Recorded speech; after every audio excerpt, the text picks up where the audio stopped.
ॐ नारायणः परो व्यक्तात् अण्डमव्यक्तसम्भवम् अण्डस्यान्तस्त्विमे लोकाः सप्तद्वीपा च मेदिनी। ॐ शान्ति शान्ति शान्तिः।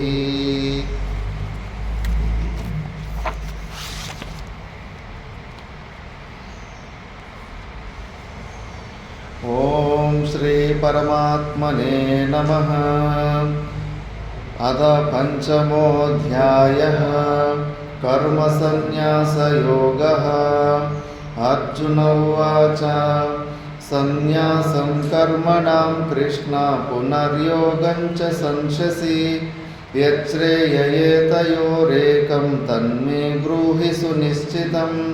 श्रीभगवानुवाच सन्न्यासः कर्मयोगश्च निःश्रेयसकरावुभौ तयोस्तु कर्मसन्न्यासात् कर्मयोगो विशिष्यते।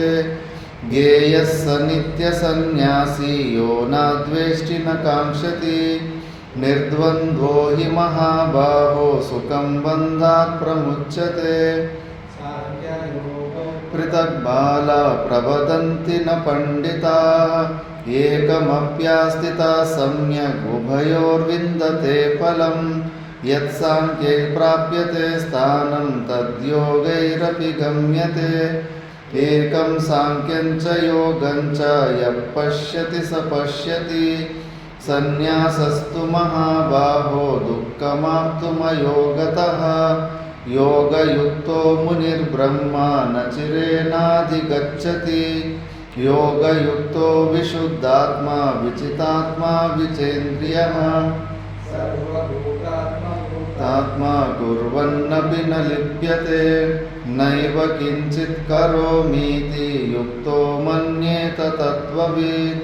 पश्यन् शृण्वन् स्पृशन् जिघ्रन् नश्नन् स्वपन् श्वसन् प्रलपन् विसृजन् गृह्णन् उन्मिषन् निमिषन्नपि इन्द्रियाणीन्द्रियार्थेषु वर्तन्त इति धारयन् ब्रह्मण्याधाय कर्माणि सङ्गं त्यक्त्वा करोति यः लिप्यते न स पापेन पद्मपत्रमिवाम्भसा।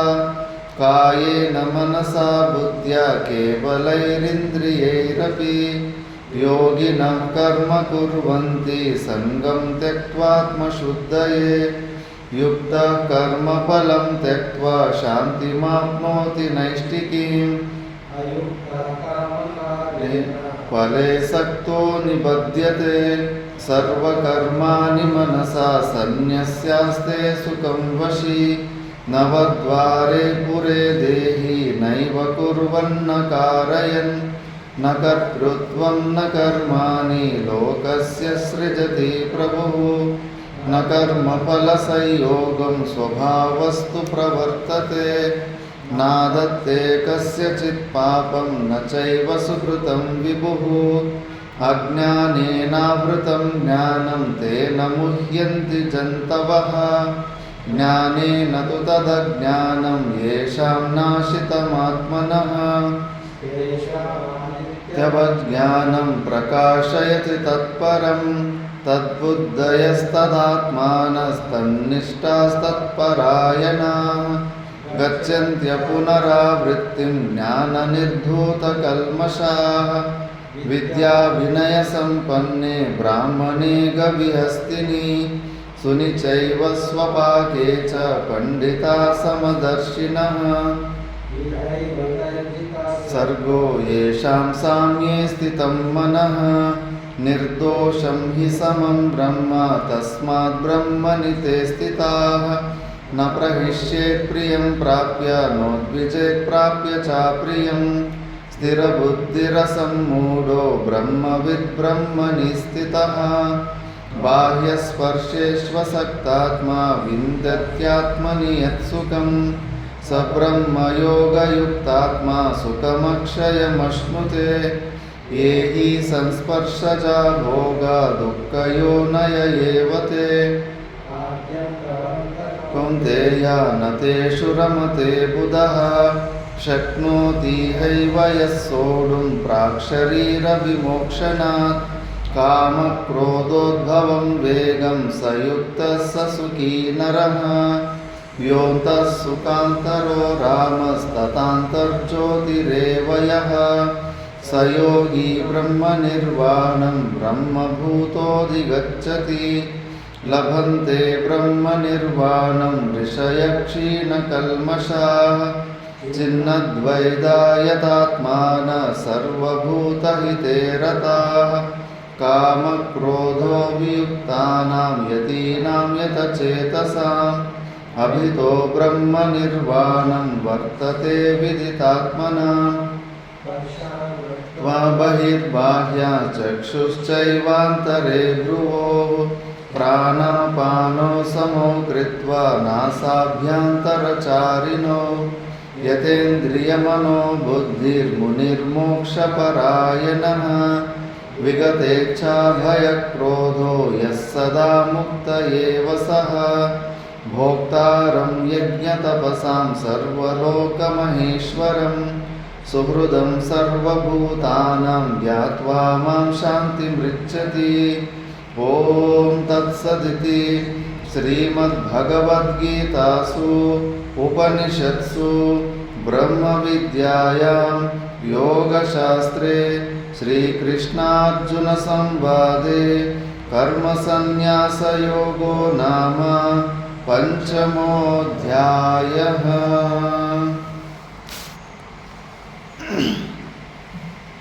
మనము భగవద్గీత గురించి 5వ అధ్యాయంలో కర్మ సన్యాస యోగం గురించి విచారణ చేస్తుంటిమి. ఇందులో సర్వకర్మ సన్యాసము చేసిన జీవన్ముక్త పురుషుడు ఆయన ఎలా ఉంటాడు అని ఆ లక్షణాల గురించి కొన్ని శ్లోకాలలో మనం విచారణ చేస్తుంటిమి. ఇంకా కొన్ని శ్లోకాల ద్వారా ఆయన ఒక స్వరూప లక్షణాల గురించి ప్రారంభిస్తున్నారు. కథం భూతః చ బ్రహ్మణి స్థితే బ్రహ్మ ప్రాప్నోతి ఇత్యాహ. బ్రహ్మ అయ్యుండి బ్రహ్మస్థితులు ఎట్లా వాళ్ళు పోగొట్టుకున్న ఆ బ్రహ్మతత్వంని మళ్ళా ఎట్లా పొందుతారో ఆ జీవన్ముక్త పురుషులు అంటే దానికి నెక్స్ట్ శ్లోకంలో చెప్తున్నారు. 24వ శ్లోకం. యోంతః సుఖోంతరారామస్ తథాంతర్జ్యోతిరేవ యః స యోగి బ్రహ్మనిర్వాణం బ్రహ్మభూతోऽధిగచ్చతి. योऽन्तः सुखोऽन्तरारामस्तथान्तर्ज्योतिरेव यः स योगी ब्रह्मनिर्वाणं ब्रह्मभूतोऽधिगच्छति.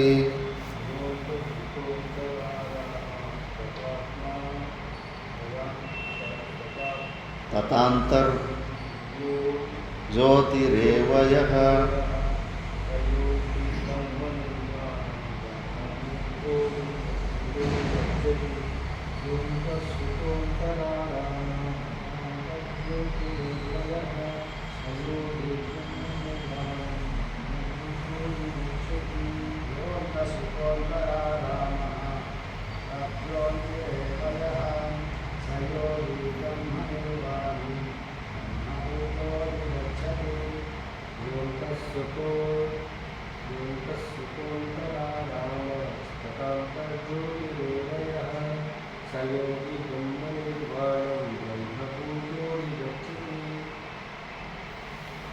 యహ ఏవ అంతఃసుఖః.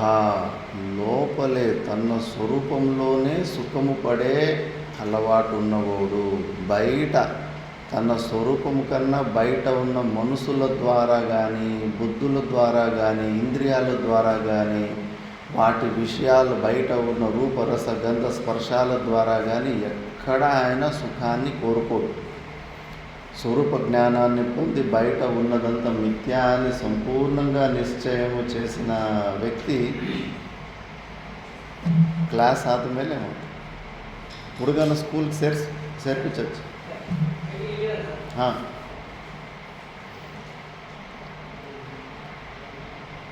అంతఃసుఖ, లోపలే ఎప్పుడు ఆ సుఖాన్ని పొంది ఉంటాడు. మళ్ళీ అంతరారామ, లోపలనే ఆత్మరతుడై, ఆత్మాన్ని మనసు బుద్ధులు ఏది కొద్దిగా ఉన్నాయి వాటి ద్వారా తన స్వరూపాన్ని చూసే సాక్షిభావాన్ని ప్రకాశించే తత్వం తప్పితే వేరే దానికి మనసు బుద్ధులను వాడుకోడు, మిగతా దాన్ని ఆలోచన చేయడానికి. అలాంటి ఆత్మరతుడై మళ్ళీ తథాంతర్జ్యోతి, తన స్వరూపము అది జ్యోతి స్వరూపము. మనం ఇంతకు ముందు కూడా విచారణ చేసుకున్నాం.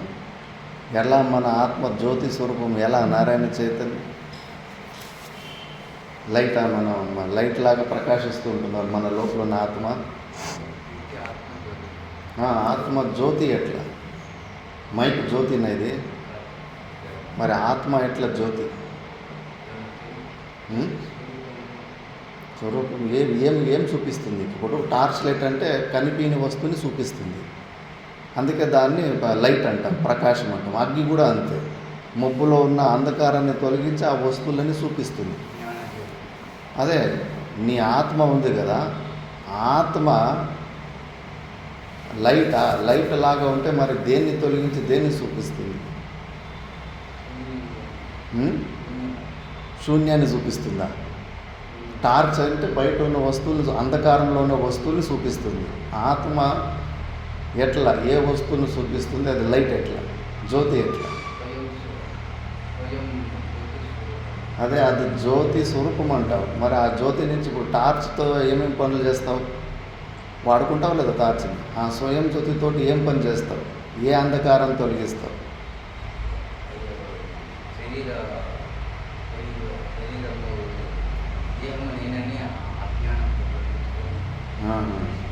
దేహము నేననే అజ్ఞానాన్ని నీ ఆత్మ అనే లైట్ ద్వారా తొలగించేస్తావు. దేహం అనే అజ్ఞానము ఎట్లా? మరి దానికి దృష్టాంతము పూర్ణంగా నువ్వు లైట్ స్వరూపం అని చెప్పడానికి ఇక్కడ ఒక శ్లోకం చెప్తా ఉంటాను ఎప్పుడు, ఏకశ్లోకి శంకరాచార్యులు. నల్లారెడ్డి ఎట్లా ఆత్మ జ్యోతి స్వరూపం ఎట్లా? వెలుతురు చేసే పని ఎలా, ఏం చేస్తుంది ఆత్మ? ಇದು ಶಂಕರಾಚಾರ್ಯರು ಒಂದು ಶ್ಲೋಕ ಬರೆದವ್ರೆ, ಬೃಹದಾರಣ್ಯ ಉಪನಿಷತ್ತಲ್ಲಿ ಜ್ಯೋತಿರ್ಬ್ರಾಹ್ಮಣ ಅಂದ್ಬಿಟ್ಟು.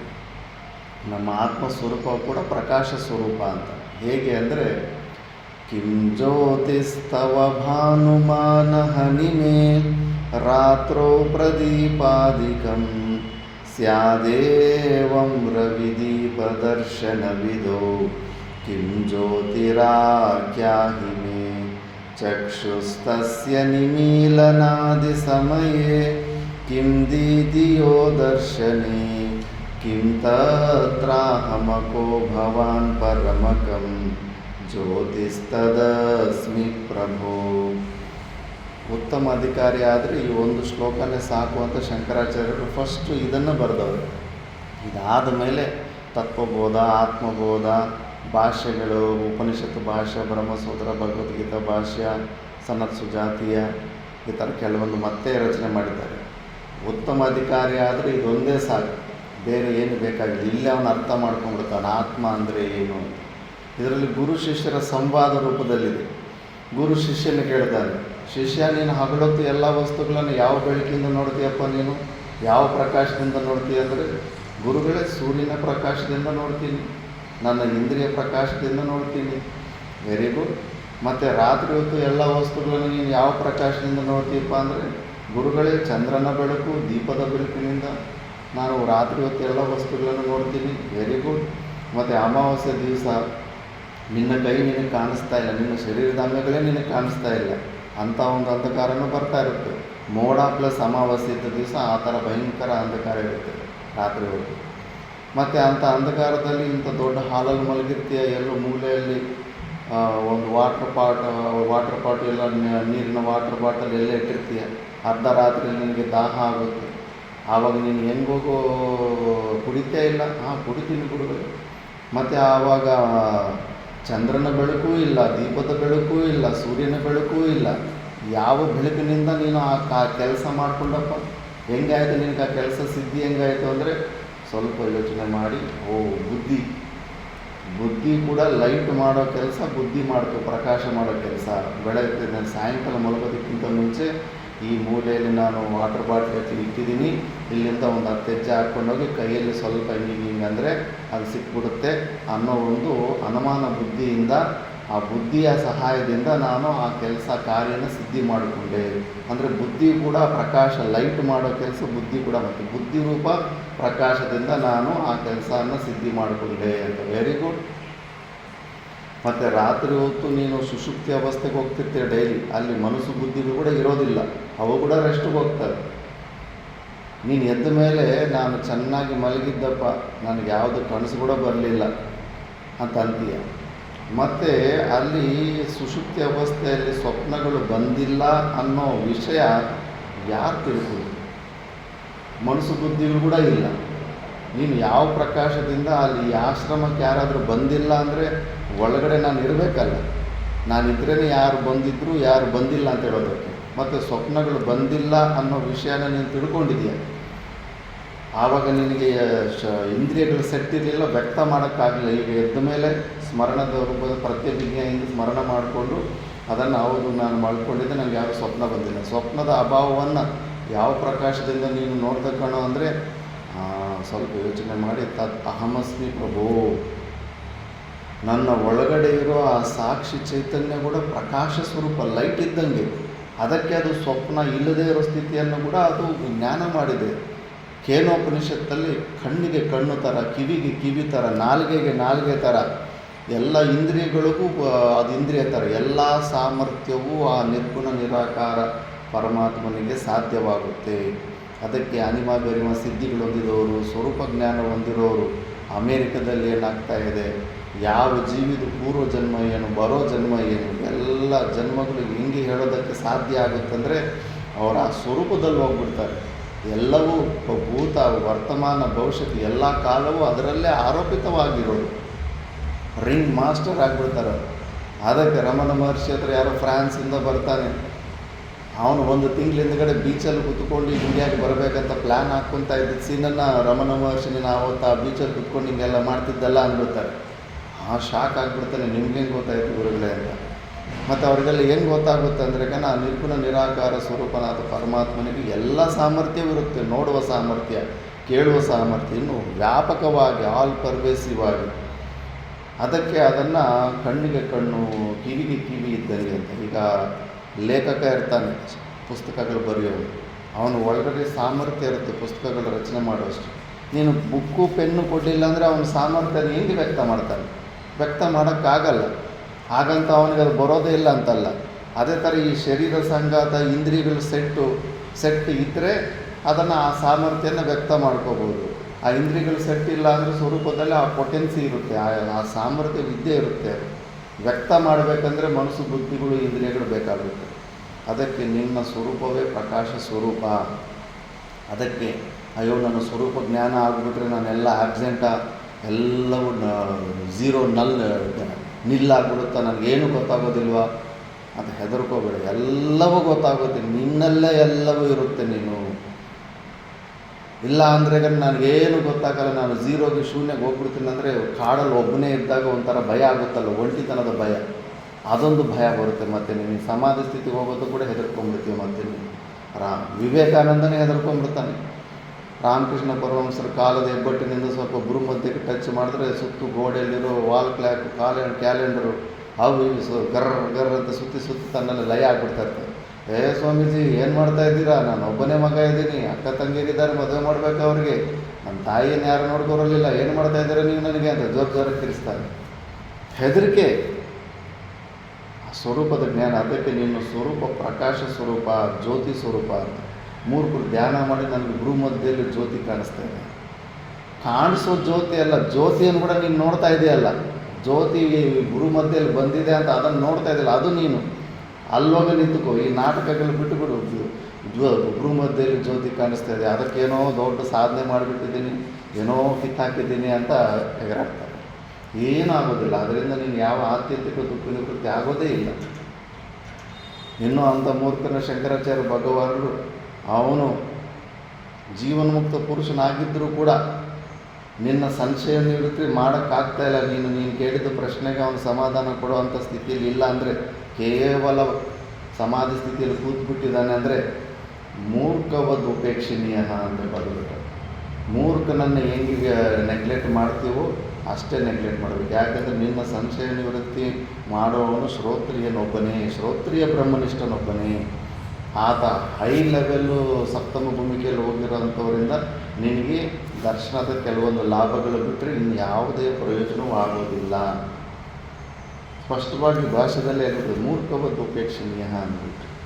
ಅವನು ಗ್ರೇಟ್ ಆದರೆ ಅವನು ದೊಡ್ಡವನಾದರೆ ನಿನಗೇನು, ನಿನ್ನ ದುಃಖ ಹೆಂಗೆ ನಿವೃತ್ತಿ ಆಯಿತು? ನಿನ್ಗೆ ಯಾವ ಪ್ರಕಾರದ ಒಂದು ಸಣ್ಣ ದುಃಖ ಆದರೂ ದೂರ ಆಯಿತಾ ನಿನಗೆ? ಅದು ನೋಡ್ಕೋಬೇಕು. ಅದಿಲ್ಲ ಅಂದರೆ ಎಷ್ಟು ಹೊಗಳಿದ್ರೆ ಏನು ప్రయోజన? సుమ్మనే మాతా మానికేషన్ వాళ్ళు గొప్ప వాళ్ళు అయితే నీకేంటి, నువ్వేమవుతున్నావు? నీ సమస్య ఎంతవరకు పరిష్కారం వచ్చింది? ಇಲ್ಲಿ ಇದನ್ನು ನೀನು ನೋಡ್ಕೋಬೇಕು ಅಂತ. ಅದಕ್ಕೆ ನೀನೇ ಅಂತ ಜ್ಯೋತಿ ಸ್ವರೂಪ. ನೀನು ಯಾವಾಗಲೂ ನೀನು ಪ್ರಕಾಶ ಸ್ವರೂಪ, ಎಲ್ಲವನ್ನು ತಿಳಿಯೋನು ನೀನೇ. ಸರ್ವಜ್ಞ ಅಂತ ಯಾಕೆ ಹೆಸರು? ಎಲ್ಲವನ್ನೂ ತಿಳಿದವನು ಅಂತ ಸರ್ವಜ್ಞ ಅಂತ. ಸರ್ವಂ ಜ್ಞಾಯತಿ ಇತಿ ಸರ್ವಜ್ಞ ಅಂತ. ಶೂನ್ಯ ಸ್ಥಿತಿಯಲ್ಲ. ಬೌದ್ಧರು ಏನು ಊಹೆ ಇಟ್ಕೊಂಡಿದ್ರು, ಶೂನ್ಯ ಸ್ಥಿತಿ ಕೊಟ್ಟು ಹೋಗ್ತೀನಿ ಅಂತ. ಶೂನ್ಯ ಅಲ್ಲ, ಎಲ್ಲದಕ್ಕೂ ನೀನು ಸಾಕ್ಷಿಯಾಗಿರ್ತೀಯ. ಈಶ್ವರ ಕೂಡ ಅಷ್ಟೇ. ಆ ಒಂದು ಜ್ಯೋತಿ ಪ್ರಕಾಶದಲ್ಲಿ ಅಮಾವಾಸ್ಯೆ ದಿವಸನೇ ಅಂಧಕಾರದಲ್ಲೇ ಹೊರಗಡೆ ಉದ್ಭವ ಆಗ್ತಾರೆ. ಅಲ್ಲಿ ಕೂಡ ಈ ಮೆಸೇಜ್ ಕೊಡ್ತಾ ಇದ್ದಾರೆ. ಅಂಧಕಾರ ನಿಮಿತ್ತದಿಂದ ಭಯ ಬಂದು ನೀನು ದುಃಖ ಪಡ್ತಾ ಇದ್ದಿಲ್ಲ. ಅಜ್ಞಾನ ನಿಮಿತ್ತದಿಂದ ಕೂಡ ನೀನು ಅಷ್ಟೇ ಭಯದಿಂದ ದುಃಖ ಪಡ್ತಾ ಇದ್ದೀಯ. ಆ ಅಜ್ಞಾನವನ್ನು ತೊಲಗಿಸಿ ನಿನ್ನಲ್ಲಿ ಜ್ಞಾನ ಉತ್ಪತ್ತಿ ಮಾಡೋವನೇ ಶಿವ ಅಂತ. ಆ ಶಿವ ನಿನ್ನಲ್ಲೇ ಇದ್ದಾನೆ. ಆ ಶಿವ ಮೂರು ಕಣ್ಣು ತೆಗೆಯೋದಂದರೆ ಏನು? ನೀನು ತೆಗಿ, ನಿನ್ನಲ್ಲೂ ಇದೆ ಆ ಮೂರು ಕಣ್ಣು. ಭಸ್ಮ ಆಗ್ಬಿಡುತ್ತೆ ಪ್ರಪಂಚ. ಹೇಗೆ ಭಸ್ಮ ಆಗುತ್ತೆ? ನಿನ್ನಲ್ಲಿರೋ ವಿವೇಕ ಎಂಬ ಕಣ್ಣು ತೆಗಿ, ಮಿಥ್ಯಾತ್ವ ನಿಶ್ಚಯ ಆಗಿಬಿಡುತ್ತೆ. ಮರುಭೂಮಿಯಲ್ಲಿ ನೀರು ಕಾಣಿಸ್ತಾ ಇದೆ, ಆದರೆ ಅದು ಸುಳ್ಳು, ನಿಜವಾದ ನೀರಲ್ಲ ಅಂತ ನಾವು ನಿಶ್ಚಯ ಮಾಡಿದ್ವಿ. ಆ ವಿಷಯದಲ್ಲಿ ನಾವು ಶಿವರೇ. ಮೂರು ಕಣ್ಣು ತೆಗೆದಿರೋಂಥ ಶಿವರು, ಜ್ಞಾನದ ನೇತ್ರವನ್ನು ತೆಗೆದಿರೋಂಥ ಶಿವರು ಆ ನೀರನ್ನು ಭಸ್ಮ ಮಾಡಿಬಿಟ್ಟಿದ್ದಾವೆ. ಇದ್ದರೂ ಕೂಡ ಇಲ್ಲ ಅನ್ನೋದು ದೃಢ ನಿಶ್ಚಯ ಆಗಿಬಿಟ್ಟಿದೆ. ಅದೇ ಥರ ಈ ಪ್ರಪಂಚದಲ್ಲೂ ಕೂಡ ಅದೇ ಥರ ಮಿಥ್ಯಾತ್ವ ನಿಶ್ಚಯ ಆಗಿಬಿಟ್ರೆ ಇದು ಭಸ್ಮ ಆದಂಗೆ, ಇದ್ದರೂ ಕೂಡ ಇಲ್ಲದೇ ಇದ್ದಂಗೆ ಸಂಪೂರ್ಣ ಪ್ರಪಂಚನೇ ಭಸ್ಮ ಆಗಿಬಿಡುತ್ತೆ. ಆ ವಿವೇಕ ಎಂಬ ಮೂರು ಕಣ್ಣನ್ನು ತೆಗೆದರೆ ನೀನೇ ಶಿವ ಅಂತ. ಆ ಥರ ನೀನು ಪ್ರಕಾಶ ಸ್ವರೂಪ ನೀನು. ಅದಕ್ಕೆ ನೀನು ಅಂತರ್ಜ್ಯೋತಿ, ಜ್ಯೋತಿ ಸ್ವರೂಪ ನೀನು ಅಂತ. ಮತ್ತು ಸಹ ಬ್ರಹ್ಮಭೂತಃ ಯೋಗಿ ಬ್ರಹ್ಮನಿರ್ವಾಣಂ ಅಧಿಗಚ್ಚತಿ ಅಂತ. ಒಬ್ಬ ಯೋಗಿ ಈ ಬ್ರಹ್ಮ ನಿರ್ವಾಣವನ್ನು ಪೂರ್ಣ ಸ್ವರೂಪದಲ್ಲಿ ನೆಲೆಸಿರುವಂಥ ಒಂದು ಸ್ಥಿತಿಗೆ, ಏನು ನಾವು ಮೋಕ್ಷ ಅನ್ನೋ ಶಬ್ದದಿಂದ ನಾವು ಊಹಿಸ್ಕೊಂಡಿದ್ದೀವೋ ಅಂಥ ಒಂದು ಸ್ಥಿತಿಗೆ ಹೋಗ್ತಾನೆ ಅಂತ ಈ ಶ್ಲೋಕದಲ್ಲಿ ಹೇಳಿದ್ದಾರೆ. ಭಾಷ್ಯ ನೋಡೋಣ. ಯಹ ಅಂತಃಸುಖಃ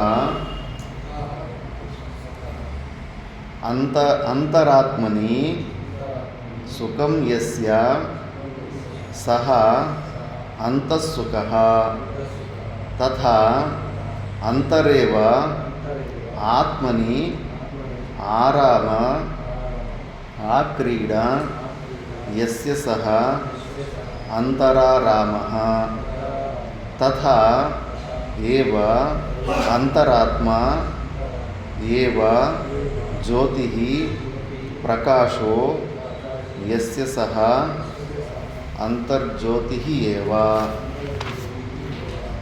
ಯಹ ಈದೃಶಃ ಸ ಯೋಗಿ ಬ್ರಹ್ಮನಿರ್ವಾಣಂ ಬ್ರಹ್ಮಣಿ ನಿರ್ವೃತ್ತಿಂ ಮೋಕ್ಷಂ ಇಹ ಜೀವನ್ ಏವ ಬ್ರಹ್ಮಭೂತಃ ಸನ್ ಅಧಿಗಚ್ಚತಿ ಪ್ರಾಪ್ನೋತಿ. ಚೆನ್ನಾಗಿದೆ.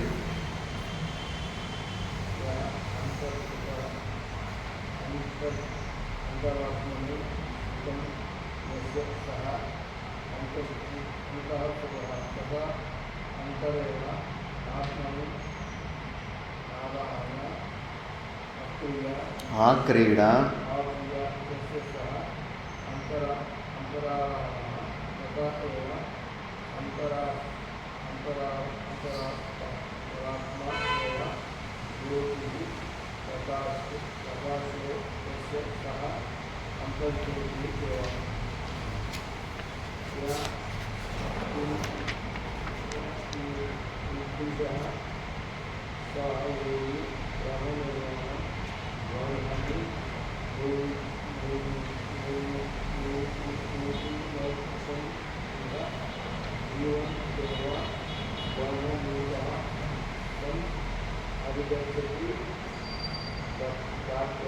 ಪ್ರಾಪ್ನೋತಿ. ಯಹ ಅಂತಃಸುಖಃ ಎಂದು ಶ್ಲೋಕದಲ್ಲಿದೆ. ಅದರ ಅರ್ಥನ ಮಾಡಿದ್ದಾರೆ, ಅಂತರಾತ್ಮನಿ ಸುಖಂ ಯಸ್ಯ ಸ ಅಂತಃಸುಖಃ. ಅಂತರಾತ್ಮನಿ ಒಳಗಡೆ ಇರೋ ಆತ್ಮತತ್ವದಲ್ಲೇ ಸುಖವನ್ನು ಹೊಂದೋನು ಅಂತ. ಬ್ರಹ್ಮಾಕಾರ ವೃತ್ತಿಯನ್ನು ಹೊಂದಿರೋಂಥವನು. ಮನಸ್ಸು ಬುದ್ಧಿಗಳಿಂದ ಹೊರಗಡೆ ಇರೋ ಎಲ್ಲ ವಸ್ತುಗಳನ್ನು ದೃಶ್ಯಕೋಟಿಗೆ, ದೃಶ್ಯ ವಸ್ತುಗಳಂದರೆ ಕಣ್ಣಿಗೆ ಕಾಣಿಸುವಂಥದ್ದೇ ಅಲ್ಲ ದೃಶ್ಯ ವಸ್ತುಗಳು. ಜ್ಞಾನವತ್ವಂ ದೃಶ್ಯತ್ವ.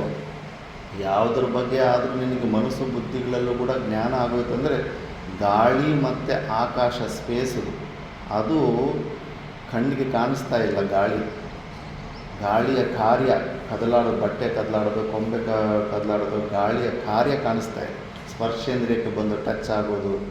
ಕಣ್ಣಿಗೆ ಕಾಣಿಸೋದು ಕೇವಲ ಕಲ್ಲರು ಶೇಪ್ ಇರೋದೆ. ಕಲ್ಲರು ಶೇಪ್ ಇದ್ರೇ ಕಣ್ಣಿಗೆ ದರ್ಶನ ಆಗುತ್ತೆ, ಇಲ್ಲಾಂದರೆ ಕಣ್ಣಿಗೆ ದರ್ಶನ ಆಗೋದಿಲ್ಲ. ಆದರೂ ಕೂಡ ಅದನ್ನು ದೃಶ್ಯಕೋಟಿಗೆ ಯಾಕೆ ಹಾಕಿದ್ದಾರೆ ಅಂದರೆ ಆಕಾಶ ಮತ್ತು ಸ್ಪೇಸನ್ನು.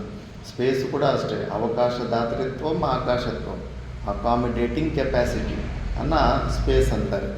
ಅದು ಕೂಡ ಕಣ್ಣಿಗೆ ಕಾಣಿಸೋದಿಲ್ಲ. ಅನುಮಾನದಿಂದ ಜ್ಞಾನ ಆಗುತ್ತೆ. ಜ್ಞಾನವತ್ವಂ ದೃಶ್ಯತ್ವಂ. ಯಾವುದ್ರ ಬಗ್ಗೆ ಆದರೂ ಮನಸ್ಸು ಬುದ್ಧಿಗಳಿಂದ ನಮಗೆ ಜ್ಞಾನ ಆಗೋಯ್ತಂದರೆ ಅದು ದೃಶ್ಯಕೋಟಿ. ಎಷ್ಟು ಈಸಿ ತತ್ವ ಗೊತ್ತಾ ಇದು.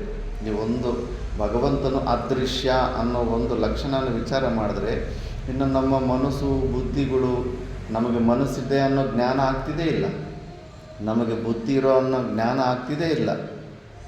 ಸಗುಣ ಸಾಕಾರ ರೂಪಗಳು, ಕೈ ಕಾಲು ಕಣ್ಣು ಎಲ್ಲ ಏನೋ ಒಂದು ಗೆಸ್ಸಿಂಗಲ್ಲಿ ಜ್ಞಾನ ಆಗ್ತಿದೇ ಇಲ್ಲ. ಸ್ವರ್ಗದ ಬಗ್ಗೆ, ಇದ್ರ ಬಗ್ಗೆ ಶಾಸ್ತ್ರದಲ್ಲಿ ಓದಿ ಸ್ವರ್ಗದ ಬಗ್ಗೆ ಸ್ವಲ್ಪ ಜ್ಞಾನ ಆಗ್ತಿದೇ ಇಲ್ವ. ಯಾವುದ್ರ ಬಗ್ಗೆ ಆದರೂ ನಿನಗೂ ಜ್ಞಾನ ಆಗ್ತಿದೆ ಅಂದರೆ ಅದು ಮಿಥ್ಯಾ, ದೃಶ್ಯ ಕೋಟಿಗೆ ಬಂದುಬಿಟ್ಟಿದೆ, ನಿನಗಿಂತ ಭಿನ್ನವಾಗಿದೆ. ಮೈಕಿನ ಜ್ಞಾನ ಆಗ್ತಿದೆ ಅಂದರೆ ಅದು ನನಗಿಂತ ಭಿನ್ನವಾಗಿದೆ. ಅದಕ್ಕೆ ಸಂಪೂರ್ಣ ಅನಾತ್ಮ ದೃಶ್ಯ ಜಗತ್ತು ಸಂಪೂರ್ಣ ಎಲ್ಲವೂ ಕೃತಕವಾಗಿರುತ್ತೆ. ಅದಕ್ಕೆ date of birth, expiry date ಇರುತ್ತೆ, ಅದು ಅನಿತ್ಯವಾಗಿರುತ್ತೆ. ಅದಕ್ಕೆ ಹೊರಗಡೆ ಸಂಪೂರ್ಣವಾಗಿ ಮಿಥ್ಯಾತ್ವ ನಿಶ್ಚಯ ಮಾಡಿದ ಮೇಲೆ, ಅದರ ಮೇಲೆ ಆಸಕ್ತಿ ಸಂಪೂರ್ಣವಾಗಿ ತೊಡಗಿದ ಮೇಲೆ ಅವನು ತನ್ನ ಆತ್ಮದಲ್ಲೇ ಸುಖವನ್ನು ಹೊಂದಬೇಕಂತ ರಿಲ್ಯಾಕ್ಸ್ ಆಗಿರ್ತಾನೆ. ಮತ್ತು ಅವನಿಗೆ ಕುಟಿಯ ಬೇಕಿಲ್ಲ, ಏನು ಬೇಕಿಲ್ಲ, ಮರದ ಕೆಳಗಡೆ ಆಗಲಿ ಎಲ್ಲಿ ಬೇಕಾದರೂ ನಂದತ್ಯವ ಅಂತ. ಆ ಒಳಗಡೆ ಇರೋ ಆನಂದನ ಸವಿಯೋದು ಇನ್ನೂ ಕಲ್ತಿಲ್ಲ. ಇನ್ನೂ ತನಗಿಂತ ಭಿನ್ನವಾದ ವಸ್ತುಗಳಲ್ಲಿ ಉಪಭೋಗ ಸಾಧನತ್ವ ಬುದ್ಧಿ ಇದೆ.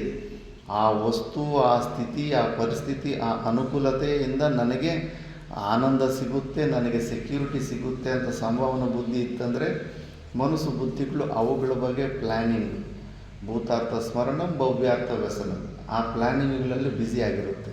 ಅದು ಒಳಗಡೆ ನಮ್ಮಲ್ಲಿರೋ ಆತ್ಮದಲ್ಲಿ ಆನಂದನ ಸವಿಯೋದಕ್ಕೆ ಆಗೋದಿಲ್ಲ. ಇಲ್ಲಿ ಈ ಜ್ಞಾನಿ ಸಂಪೂರ್ಣ ಮಿಥ್ಯಾತ್ವ ನಿಶ್ಚಯ ಮಾಡಿಬಿಟ್ಟಿದ್ದಾನೆ. ಅವನಿಗೆ ನನ್ನ ಸ್ವರೂಪದಿಂದ ಹೊರಗಡೆ ಇರೋದು ಸಂಪೂರ್ಣ ಮಿಥ್ಯ. ಹೆಂಗೆ ಮರುಭೂಮಿಯಲ್ಲಿ ನೀರು ನನಗೆ ಅದರಿಂದ ₹1 ಪ್ರಯೋಜನವೂ ಇಲ್ಲವೋ, ಹೊರಗಡೆ ಇರೋ ಎಲ್ಲ ಸ್ಥಿತಿಗಳು ಕೂಡ ಅಷ್ಟೇ ಪ್ರಯೋಜನಲೆಸ್ ಆಗಿದೆ. ಅದರಿಂದ ಅದರ ಬಗ್ಗೆ ಯೋಚನೆ ಮಾಡೋದು, ವಿಚಾರ ಮಾಡೋದು ನ್ಯಾಷನಲ್ ವೇಸ್ಟ್ ಅಂದ್ಬಿಟ್ಟು ಸಂಪೂರ್ಣ ಆ ಕಡೆ ಮನಸ್ಸಿರೋದಿಲ್ಲ. ಮತ್ತಿನ್ನೇನು ಆ ಕಡೆ ಮನಸ್ಸು ಹೋಯ್ತಂದರೆ ಇರೋ ಮನಸ್ಸು ಬುದ್ಧಿಗಳು ಇನ್ನು ಒಳಗಡೆ ಇರೋ ಸ್ವರೂಪದ ಕಡೆ ತಿರುಗುತ್ತಾರೆ.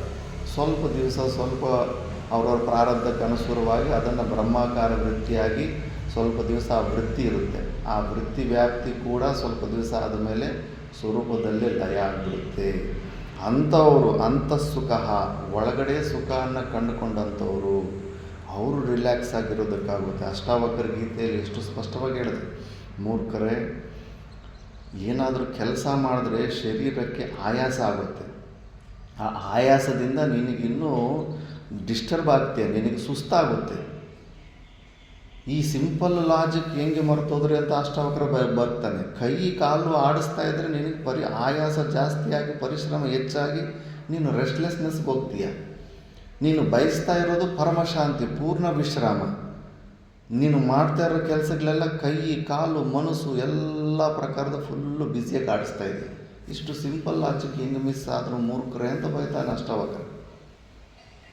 ಮತ್ತು ಒಳಗಡೆ ಇರೋ ಆತ್ಮಜ್ಞಾನವನ್ನು ಹೊಂದಿರಲಿಲ್ಲ ಅಂದರೆ ನಿನ್ನ ಮನಸ್ಸು ಎಷ್ಟು ಕೆಲಸಗಳು ಮಾಡಿಸ್ಬಿಡುತ್ತೆ, ಓಡಿಸ್ಬಿಡುತ್ತೆ, 1000 ಕಿಲೋಮೀಟರ್ ತಿರುಗಿಸ್ಬಿಡುತ್ತೆ.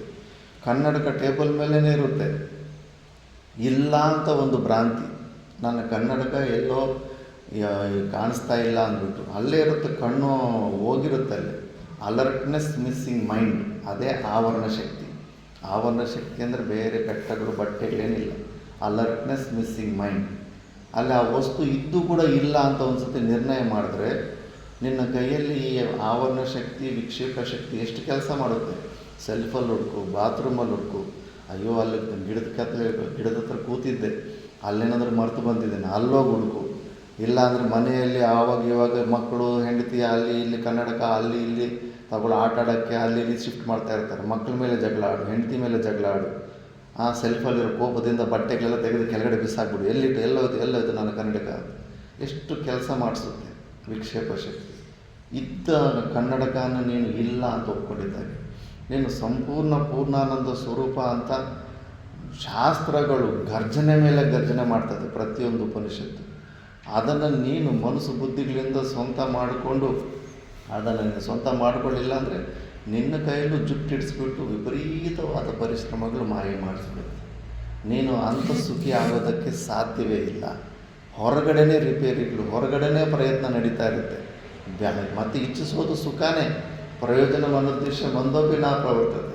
ಬೇಕಾಗಿರೋದು ಸುಖನೇ, ಬಟ್ ಅದು ಇದ್ದುಕೊಂಡು ಕೂಡ ಇಲ್ಲ ಅನ್ನೋ ಒಂದು ನಿರ್ಣಯದಿಂದ ಮಾಯಾ ವಿಕ್ಷೇಪ ಶಕ್ತಿ ಭಯಂಕರವಾದ ಪರಿಶ್ರಮಗಳು ಮಾಡಿಸ್ಬಿಡುತ್ತೆ. ಅದಕ್ಕೆ ಆದರೆ ಜೀವನ್ಮುಕ್ತ ಪುರುಷನು ಅಂತರೇವ ಆತ್ಮನಿಯ ಆರಾಮ ಆ ಕ್ರೀಡಾ ಯಸ್ಯ ಸಹ, ಒಳಗಡೆನೇ ಆತ್ಮದಲ್ಲಿ ಅದರ ವಿಚಾರದಲ್ಲಿ ಸ್ವಲ್ಪ ಬುದ್ಧಿ ಮನಸ್ಸು ತಾದಾತ್ಮ್ಯ ಇದೆ. ಇನ್ನು ಅವಿದ್ಯಾಲೇಶ ಜೀವಭಾವ ಸ್ವಲ್ಪ ಇದೆ, ಇದ್ದರೂ ಕೂಡ ನಿಶ್ಚಯ ಚೆನ್ನಾಗಿರೋದ್ರಿಂದ ಹೊರಗಡೆ ಅನಾತ್ಮದ ಬಗ್ಗೆ ಹೆಚ್ಚು ಮನಸ್ಸು ಬುದ್ಧಿಗಳು ವಿಚಾರ ಮಾಡಲ್ಲ. ಸ್ವರೂಪದ ಬಗ್ಗೆನೇ ಹೆಚ್ಚು ಆ ಕಡೆನೇ ಒಳಗಡೆ ಅಂತರ್ಮುಖಿಯಾಗಿ ಅದರಲ್ಲೇ ಆನಂದ ಪಡ್ತಾ ಇರ್ತಾನೆ, ಸಾಕ್ಷಿ ಭಾವಕ್ಕೆ ಹೋಗ್ಬಿಟ್ಟು. ಅಂತರಾರಾಮ ತತ ಏವ ಅಂತರಾತ್ಮ ಏವ ಜ್ಯೋತಿ ಪ್ರಕಾಶೋ ಯಸ್ಯ ಸಹ ಅಂತರ್ಜ್ಯೋತಿ. ಅಂಥ ಒಂದು ಪ್ರಕಾಶ ರೂಪವಾದ ಜ್ಯೋತಿ ಸ್ವರೂಪವಾದ ಆತ್ಮ ಅನ್ನೋ ವಿಷಯವನ್ನು ಅವರು ತಿಳ್ಕೊಂಡ್ಬಿಟ್ಟಿರ್ತಾರೆ. ಯಹ ಈದೃಶಃ, ಈ ಥರ ಯಾವ ಯೋಗಿ ಅಭ್ಯಾಸ ಮಾಡಿ ಅಂಥ ಸ್ಥಿತಿಲಿರ್ತಾನೋ ಸ ಯೋಗಿ ಬ್ರಹ್ಮ ನಿರ್ವಾಣಂ, ಅಂದರೆ ಬ್ರಹ್ಮಣಿ ನಿರ್ವೃತಂ. ನಿವೃತ್ತಿ ಅಂದರೆ ತೆಗೆಯೋದು, ನಿರ್ವೃತ್ತಿ ಅಂದರೆ ಸಂಪಾದನೆ ಮಾಡೋದು, ಮೋಕ್ಷವನ್ನು ಹೊಂದುತ್ತಾನೆ. ನಿರ್ವೃತ್ತಿಂ ಮೋಕ್ಷಂ ಇಹ ಜೀವನಮೇವ ಬ್ರಹ್ಮಭೂತಃ ಸನ್ ಅಧಿಗಚ್ಚತಿ ಪ್ರಾಪ್ನೋತಿ.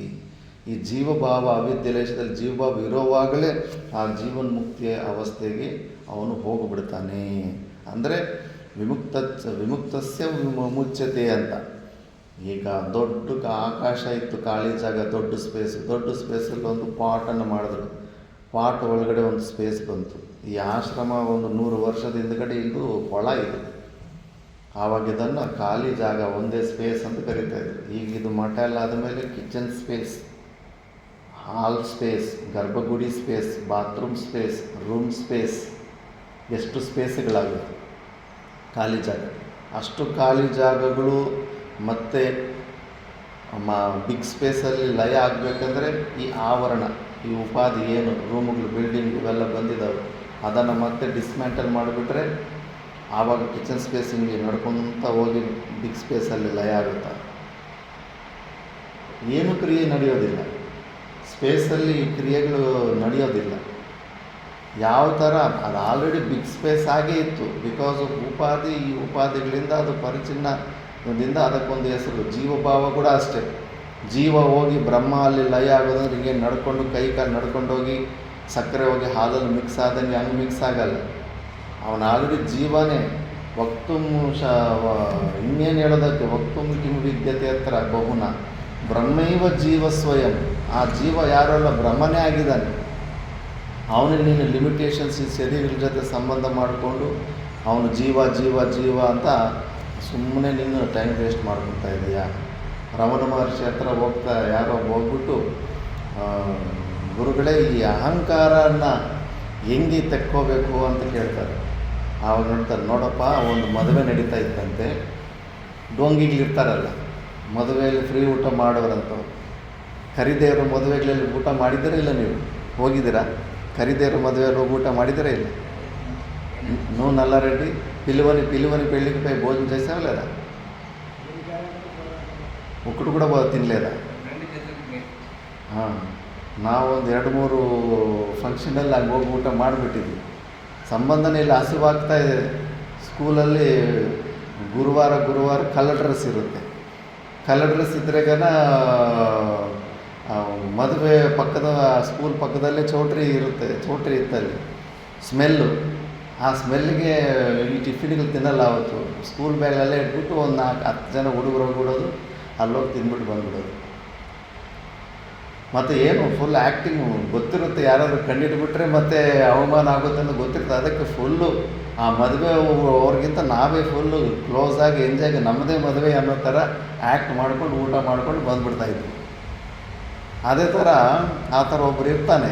ಅವನು ಇನ್ನೂ ಕೆಲವರು ಜಾಸ್ತಿ ದೊಡ್ಡ ಡೊಂಗಿಗಳು ಹೆಣ್ಣು ಕಡೆ ಹೋಗ್ಬಿಟ್ಟಿದ್ದು, ನಾನು ಗಂಡು ಕಡೆಯವರು ಅಂದ್ಬಿಟ್ಟಿದ್ದು, ಆ ಕೆಲಸ ಮಾಡು, ಈ ಕೆಲಸ ಮಾಡು, ತಗೊಂಬ ಅನ್ನ ತಗೊಂಬ, ಇಲ್ಲ ಅನ್ನ ಖಾಲಿಯಾಗಿದೆ. ಸುಮ್ಮನೆ ಲೀಡ್ರ್ ಥರ ಎಲ್ಲ ಕೆಲಸ ಮಾಡಿಸ್ತಾ ಇರ್ತಾರೆ. ಗಂಡಿನ ಕಡೆಯವ್ರು ನೋಡಿಬಿಟ್ಟಿದ್ದು, ಅಬ್ಬಾ ಇವನು ಯಾರು ಹೆಣ್ಣಿನ ಕಡೆಯವರು ತುಂಬ ಜವಾಬ್ದಾರಿಯಿಂದ ಕೆಲಸ ಮಾಡ್ತಾರೆ. ಹೆಣ್ಣಿನ ಕಡೆಯವರು, ಓಹೋ ಇವನು ಯಾರು ಗಂಡಿನ ಕಡೆ ಅನಿಸುತ್ತೆ ತುಂಬ ಜವಾಬ್ದಾರಿಯಿಂದ ಕೆಲಸ ಮಾಡ್ತಾರೆ ಅಂತ. ಇನ್ನು ಲಾಸ್ಟು ಇಬ್ಬರದು ಮದುವೆ ಹೆಣ್ಣು ತಂದೆ ತಾಯಿ, ಮದುವೆ ಗಂಡು ತಂದೆ ತಾಯಿ ಇಬ್ಬರು ಪಕ್ಕದಲ್ಲಿ ಕೂತ್ಕೊಂಡು ಕೂತ್ಕೊಂಡು ಬೀಗರು ತಿಂತಾರಲ್ಲ, ಆವಾಗ ಇಬ್ಬರು ಕೂತ್ಕೊಂಡು, ಅಪ್ಪ ನೋಡು ನಿನ್ನ ಕಡೆ ಈ ವ್ಯಕ್ತಿ ಯಾರು, ಇವರು ತುಂಬ ಒಳ್ಳೆ ಮನುಷ್ಯ ಇದ್ದಾನೆ, ಎಷ್ಟು ಜವಾಬ್ದಾರಿಯಿಂದ ಎಲ್ಲ ಕೆಲಸಗಳು ಮಾಡ್ತಾಯಿದ್ದೆ ಅಂತ. ಅದು ಯಾರು ನನಗೆ ಗೊತ್ತಿಲ್ಲ, ನಾನು ನಿಮ್ಮ ಕಡೆಯವರು ಅಂದ್ಕೊಂಡಿದ್ದೆ ನಾನು ಅಂತ ಅಂತಾರೆ. ಆವಾಗ ಇಬ್ಬರು ನೋಡ್ಕೊಂಡು ಮತ್ತೆ ಯಾರು ಅಂತ, ಯಾರು ನೀನು ಅಂತ ಕರೆದಷ್ಟು ಅವ್ನು ಓಡಾಟೋಗ್ಬಿಡ್ತಾರೆ. ಈ ಅಹಂಕಾರ ಕೂಡ ಅಷ್ಟೇ, ರಮಣ ಮಹರ್ಷಿ ಹೇಳಿದ ಈ ಅಹಂಕಾರ ಕೂಡ ಅಷ್ಟು ಜೀವನ ಥರ ವ್ಯವಹಾರ ಮಾಡ್ತಾ ಇರ್ತಾನೆ. ಮತ್ತು ಈ ಕಡೆ ಗುರುಗಳ ಹತ್ರ ಅಲ್ಲಿ ಇಲ್ಲಿ ಬಂದಾಗ ಮತ್ತೆ ನಾನು ಮುಮುಕ್ಷು ಸಾಧಕ ಅಂತ ಹಿಂಗೆ ವ್ಯವಹಾರ ಮಾಡ್ತಾ ಇರ್ತಾನೆ. ಎರಡು ನಾಟಕ, ಎರಡು ಕಡೆ ಒಂಥರನು. ಒಂದು ಈ ಆತ್ಮದ ಕಡೆ ಇದ್ದಂಗೆ ಮುಮುಕ್ಷು ಥರ, ಮುಮುಕ್ಷತ್ವ ಕೂಡ ಅಹಂಕಾರದಿಂದ. ಒಂದು ಬಹಿರ್ಮುಖತ್ವ. ಅವನು ಯಾರು ಅವನಂತ ಮತ್ತೆ ನಾವು ಸಾಕ್ಷಿ ಭಾವಕ್ಕೆ ಹೋಗಿ ಅವನನ್ನು ಎಕ್ಸ್ಪೋಸ್ ಮಾಡೋಕ್ಕೆ ಹೋದರೆ ಅವನು ಯಾರು ಇಲ್ಲವೇ ಇಲ್ಲ. ಒಂದು ಸಪರೇಟ್ ವ್ಯಕ್ತಿ, ಜೀವ ಅನ್ನೋ ಒಂದು ಸಪರೇಟ್ ವ್ಯಕ್ತಿ ಆಗಲಿ ಭಾವನೆ ಆಗಲಿ ಇಲ್ಲವೇ ಇಲ್ಲ. ಅವನು ಓಡೋಡ್ದಂಗೆ ಇವನು ಈ ಅಹಂಕಾರ ಕೂಡ ಓಡೋಟೋಗ್ಬಿಡುತ್ತೆ. ಇಲ್ಲೇ ಆ ಸೂಕ್ಷ್ಮದಲ್ಲೇ ಮಿಸ್ ಮಾಡ್ತಾ ಇದ್ದೀವಿ. ಸ್ಲೈಟೆಸ್ಟ್ ಮಿಸ್ಟೇಕ್, ಸ್ವಲ್ಪ ವಿಚಾರಕ್ಕೆ ಅವಕಾಶ ಕೊಡ್ತಾ ಇಲ್ಲ. ಸುಮ್ಮನೆ ಸಾಧನೆ ಅಂತ ಬರೀ ಬೆವರು ಸುರಿಸ್ಕೊಳ್ಳೋದ್ರಲ್ಲಿ, ಕೈ ಕಾಲು ಅಲ್ಲಾಡ್ಸೋದ್ರಲ್ಲಿ, ಮುಕ್ಕು ಮುಚ್ಕೊಳ್ಳೋದ್ರಲ್ಲಿ, ಶ್ವಾಸ ನಿಶ್ವಾಸ ಅಂತ ಅಲ್ಲೇನೋ ಇದೆ ಇಲ್ಲೇನೋ ಇದು ಅವ್ರ ಹತ್ರ ಏನಿದೆ, ಸುಮ್ಮನೆ ಎಲ್ಲ ಹೊರಗಡೆ ಬುದ್ಧಿನ ಎನರ್ಜಿನ ಎಲ್ಲ ಹೊರಗಡೆ ಡಿಸಿಪೇಟ್ ಮಾಡ್ಕೊತಾ ಇದ್ದಾರೆ ಹೊರತು ನಿನ್ನಲ್ಲೇ ಇದೆ ನೋಡಿ. ಸ್ವಲ್ಪ ವೆಯ್ಟ್ ಮಾಡಿ ವಿಚಾರ ಮಾಡಿ. ನೀನು ಹುಡುಕ್ತಾ ಇರೋವಂಥ ಪರಮಾನಂದ ಸ್ಥಿತಿ ಅದು ನೀನೇ ಆಗಿದೆಯಾ. ಅನ್ನೆಸೆಸರಿಯಾಗಿ ಇದ್ದದ್ದನ್ನು ಇಲ್ಲ ಅಂತ ನಂಬಿದ್ದಕ್ಕೆ ನಿನಗೆ ಅನ್ನೆಸೆಸರಿ ಪರಿಶ್ರಮಗಳು ಹೆಚ್ಚಾಗ್ತಾ ಇದ್ದಾವೆ. ಅದು ನೀನು ತಿಳ್ಕೊತಾ ಇರೋ. ಅದಕ್ಕೆ ಈ ಮಹಾನುಭಾವರು ಅದನ್ನು ತಿಳ್ಕೊಂಬಿಡ್ತಾರೆ. ಅದಕ್ಕೆ ವಿಮುಚ್ಯತೆ ಅಂತ. ಆಲ್ರೆಡಿ ಮುಕ್ತನಾಗಿದ್ದಾನವನು. ಮುಕ್ತನಾಗಿಲ್ಲ ಅಂತ ಅವನು ಭ್ರಾಂತಿಯಲ್ಲಿದ್ದ. ಅವನ ಸ್ವರೂಪದಲ್ಲಿ ಆ ಬಿಂಬರೂಪ ಚೇಂದ್ರದಲ್ಲಿ ನಿಲ್ಲೋದಕ್ಕಾಗಿದ್ರೆ ಪ್ರತಿಬಿಂಬದಲ್ಲಿ ಶಿಫ್ಟ್ ಆಗಿಬಿಟ್ಟಿದ್ದ. ಅದಕ್ಕೆ ಇವನು ಜೀವ ಅನ್ನೋನು ಯಾರು ನಿಜವಾದ ಕ್ಯಾರೆಕ್ಟರು ಅಂತ ನಂಬಿಟ್ಟಿದ್ದ. ಅವನು ಜೀವ ಅನ್ನೋನು ಇಲ್ಲವೇ ಇಲ್ಲ. ಸ್ವಪ್ನದಲ್ಲೂ ಸಿಂಹಗಳು ಬಂತು, ಕಷ್ಟಗಳು ಬಂತು. ಓಹೋ ಏನು ಕಷ್ಟಗಳು, ಬಡತನ, ಸಮಸ್ಯೆಗಳು, ಹುಲಿ ಓಡಿಸ್ಕೊಂಬರ್ತಾ ಇದೆ, ಭೂತ ಪ್ರೇತಗಳು ಹಿಂಸೆ ಕೊಡ್ತಾ ಇದ್ದಾವೆ. ಈಗ ಎದ್ದ ಮೇಲೆ ಹೋಗ್ಬಿಟ್ಟು ಆ ಹುಲಿ ಅದಕ್ಕೆ ಪರಿಷ್ಕಾರ ಹುಡ್ಕೋದಕ್ಕೆ ಹೋಗ್ತೀವ? ಸ್ವಪ್ನದಲ್ಲಿರೋ ಸಮಸ್ಯೆಗೆ ಪರಿಷ್ಕಾರ ಹುಡ್ಕೋದಕ್ಕೆ ಹೋಗ್ತೀವ? ಎಲ್ಲ ವೇಸ್ಟೇ ಅಂತ. ಅವನನ್ನು ಸಮಸ್ಯೆಗಳು ಸುಳ್ಳಿತ್ತು. ಸಮಸ್ಯೆಗಳನ್ನು ನೀಡಿರುವಂಥ ಸಿಂಹ ಭೂತ ಪ್ರೇತಾದಿಗಳು ಸುಳ್ಳು. ಹೋಗಲಿ, ಸಮಸ್ಯೆಗಳನ್ನು ಅನುಭವಿಸಿರೋ ಜೀವ ಅವನಿದಾನ. ಅವನಿಗೆ ಸ್ವಲ್ಪ ಕೂಡಿಸ್ಬಿಟ್ಟು ಸ್ವಲ್ಪ ಸಮಾಧಾನ ಮಾಡಿಸೋಣ, ಹೆಲ್ಪ್ ಮಾಡೋಣ ಅಂದರೆ ಅವನು ಕೂಡ ಇಲ್ಲ. ಅವನು ಕೂಡ ಸುಳ್ಳೆ. ಎಲ್ಲೋದ ಅವನ ಜೀವ? ಸಮಸ್ಯೆಗಳನ್ನ ಅನುಭವಿಸಿದ್ದ ಜೀವ, ಕಷ್ಟಗಳನ್ನ ಅನುಭವಿಸಿದ್ದ ಜೀವ ಎಲ್ಲೋದ? ಈ ಜಾಗೃತ ಅವಸ್ಥೆಯಲ್ಲಿರೋ ಜೀವನೂ ಅಷ್ಟೇ, ಇವನಿಗೆಲ್ಲ ಸಮಸ್ಯೆಗಳೇ, ಸಮಸ್ಯೆಗಳೇ. ಆ ಸಮಸ್ಯೆಗಳು ಸುಳ್ಳು, ಆ ಸಮಸ್ಯೆಗಳು ಅನುಭವಿಸ್ತಾರೆ. ಆ ಜೀವನೂ ಸುಳ್ಳು, ಅವನ ಜೀವನೂ ಇಲ್ಲ. ಇದ್ದರೆ ಅವನಿಗೇನಾದರೂ ಸ್ವಲ್ಪ ಪರಿಷ್ಕಾರದ ಬಗ್ಗೆ ನಾವು ಟ್ರೈ ಮಾಡ್ಬೋದಾಗ್ತದೆ. ಅವನೇ ಇಲ್ಲ ಅಂದರೆ ಏನು ಪರಿಷ್ಕಾರ ಮಾಡ್ತೀವಿ? ಮಹಾಮೂರ್ಖತ್ವ, ಮೋಹನಿದ್ರಾ ಅಂತಾರೆ. ಮದಾಲಸ ತನ್ನ ಮಗಳಿಗೆ ತ್ಯಜಮೋಹ ನಿದ್ರಾಂ. ಇದು ಶಾಂತ ಅಂತ ನಿತ್ಯ ರಾತ್ರಿಯಿಂದ ಎದ್ದೇಳೋದು, ತಂದ್ರಿ ಡ್ರೌಸಿನೆಸ್ಸು, ಇದು ತುಂಬ ಸಣ್ಣ ಮಿಸ್ಟೇಕು. ಬಟ್ ನಾವಿವಾಗ ನಾನು ಎದ್ದಿದ್ದೀನಿ ಅಂದ್ಕೊಂಡಿದ್ದೀವಲ್ಲ, ಇದು ದೊಡ್ಡ ಮಿಸ್ಟೇಕು. ಮೋಹನಿದ್ರೆ ಮಾಯಾ ಎಂಬ ಮದುರೆಯಿಂದ ಅನಾದಿ ಕಾಲದಿಂದ ಇನ್ನೂ ಮಲ್ಕೊಂಡೇ ಇದೆಯಾ, ಇನ್ನೂ ಎದ್ದೇಳ್ತಾ ಇಲ್ಲ ನಿನ್ನ ಸ್ವರೂಪದಲ್ಲಿ. ಅದಕ್ಕೆ ಎದ್ದೇಳು ಅಂತ ಕಠೋಪನಿಷತ್ತಲ್ಲಿ ಅದಕ್ಕೆಲ್ಲ ಉತ್ತಿಷ್ಟ ಅಂತ. ಉಪನಿಷತ್ತು ಯಾರು ಓದ್ತಾರೆ? ನಿದ್ದೆ ಎದ್ದಿರೋರು ತಾನೇ ಓದೋದು, ಮಲಗಿರೋನೋದಲ್ಲ. ಮಲಗಿದ್ರೆ ಯಾರಾದರೂ ಅವ್ನು ನೀನು ಎದ್ದೇಳಪ್ಪ ಅಂದರೆ ಒಂದು ಅರ್ಥ ಇರುತ್ತೆ. ಎದ್ದಿರೋವನಿಗೆ ಎದ್ದೇಳಂತ ಹೇಳ್ತಾ ಇದೆ ಉಪನಿಷತ್ತು. ನೀನು ಎದ್ದಿದೆ ಅಂತ ನೀನು ಅಂದ್ಕೊಂಡಿದ್ದೆ, ನೀನು ಎದ್ದಿಲ್ಲ. ಮಹಾಮೋಹ ನಿದ್ರೆಯಲ್ಲಿದೆಯಾ. ಆ ಜೀವ ಸತ್ಯ ಅಂದ್ಕೊಂಡಿದೆಯಾ. ಆ ಜೀವನ ಸಮಸ್ಯೆಗಳನ್ನು ನೀನು ಪರಿಷ್ಕಾರ ಮಾಡೋಕ್ಕೆ ಹೊರಟಿದೆಯಾ. ಫಸ್ಟ್ ಅವನು ಇದಾನೆ ಇಲ್ಲ, ಅವನು ಸುಳ್ಳು. ಅವನು ಹೆಣ್ಣು ಕಡೆನ ಗಂಡು ಕಡೆನ ಅವನು ದೊಡ್ಡ ಬಿಲ್ಡಪ್ ಕೊಡ್ತಾವನೆ. ಫುಲ್ಲು ಜವಾಬ್ದಾರಿಯಿಂದ, ಕರ್ತೃತ್ವ ಭಾವದಿಂದ ಎಲ್ಲ ಕೆಲಸಗಳು ಮದುವೆ ಚೌಟ್ರಿಯಲ್ಲಿ ಮಾಡಿಸ್ತಾ ಇದ್ದಾನೆ. ಫಸ್ಟ್ ಅವನು ಯಾರು ಅಂತ ನೀನು ಅವನನ್ನು ಎಕ್ಸ್ಪೋಸ್ ಮಾಡು. ಅವನೇ ಇಲ್ದಿರಾಗ್ಬಿಡ್ತಾನೆ. ಮತ್ತು ನೀನು ಮಾಡಬೇಕು, ಏನು ಪರಿಶ್ರಮ ಮಾಡಬೇಕು? ಕೇಳ್ಕತ್ತಂದು ದುಃಖಾನ್ ಬಂದು ಅದಕ್ಕೆ ಅದನ್ನು ತಿಳ್ಕೊಂಬಿಟ್ಟಿರ್ತಾರೆ ಮಹಾಪುರುಷರು. ಆದ್ದರಿಂದ ಅವರು ಸಿದ್ಧ ವಸ್ತುಗೆ ಸಾಧನೆಗಳಿಲ್ಲ ಅಂತ ತಿಳ್ಕೊಂಡಿರುವಂಥವರು ಅಂಥ ಮೋಕ್ಷ ಸ್ಥಿತಿಯನ್ನು ಹೊಂದುತ್ತಾರೆ. ನೆಕ್ಸ್ಟ್ ಶ್ಲೋಕದಲ್ಲಿ ಹಿಂಗೆ ಅಂಥ ಮಹಾನುಭಾವರ ಬಗ್ಗೆನೇ ಹೇಳ್ಕೊತ ಹೋಗ್ತಾರೆ. ಕಿಂಚ ಲಭಂತೆ ಬ್ರಹ್ಮ ನಿರ್ವಾಣಂ ಋಷಯ ಕ್ಷೀಣ ಕಲ್ಮಷಾಃ ಚಿನ್ನದ್ವೈಧಾಯತಾತ್ಮಾನಃ ಸರ್ವಭೂತಹಿತೇ ರತಾಃ ಲಭಂತೆ ಬ್ರಹ್ಮ ನಿರ್ವಾಣಂ ಋಷಯ ಕ್ಷೀಣ ಕಲ್ಮಷಾಃ ಚಿನ್ನದ್ವೈಧಾಯತಾತ್ಮಾನಃ ಸರ್ವಭೂತಹಿತೇ ರತಾಃ.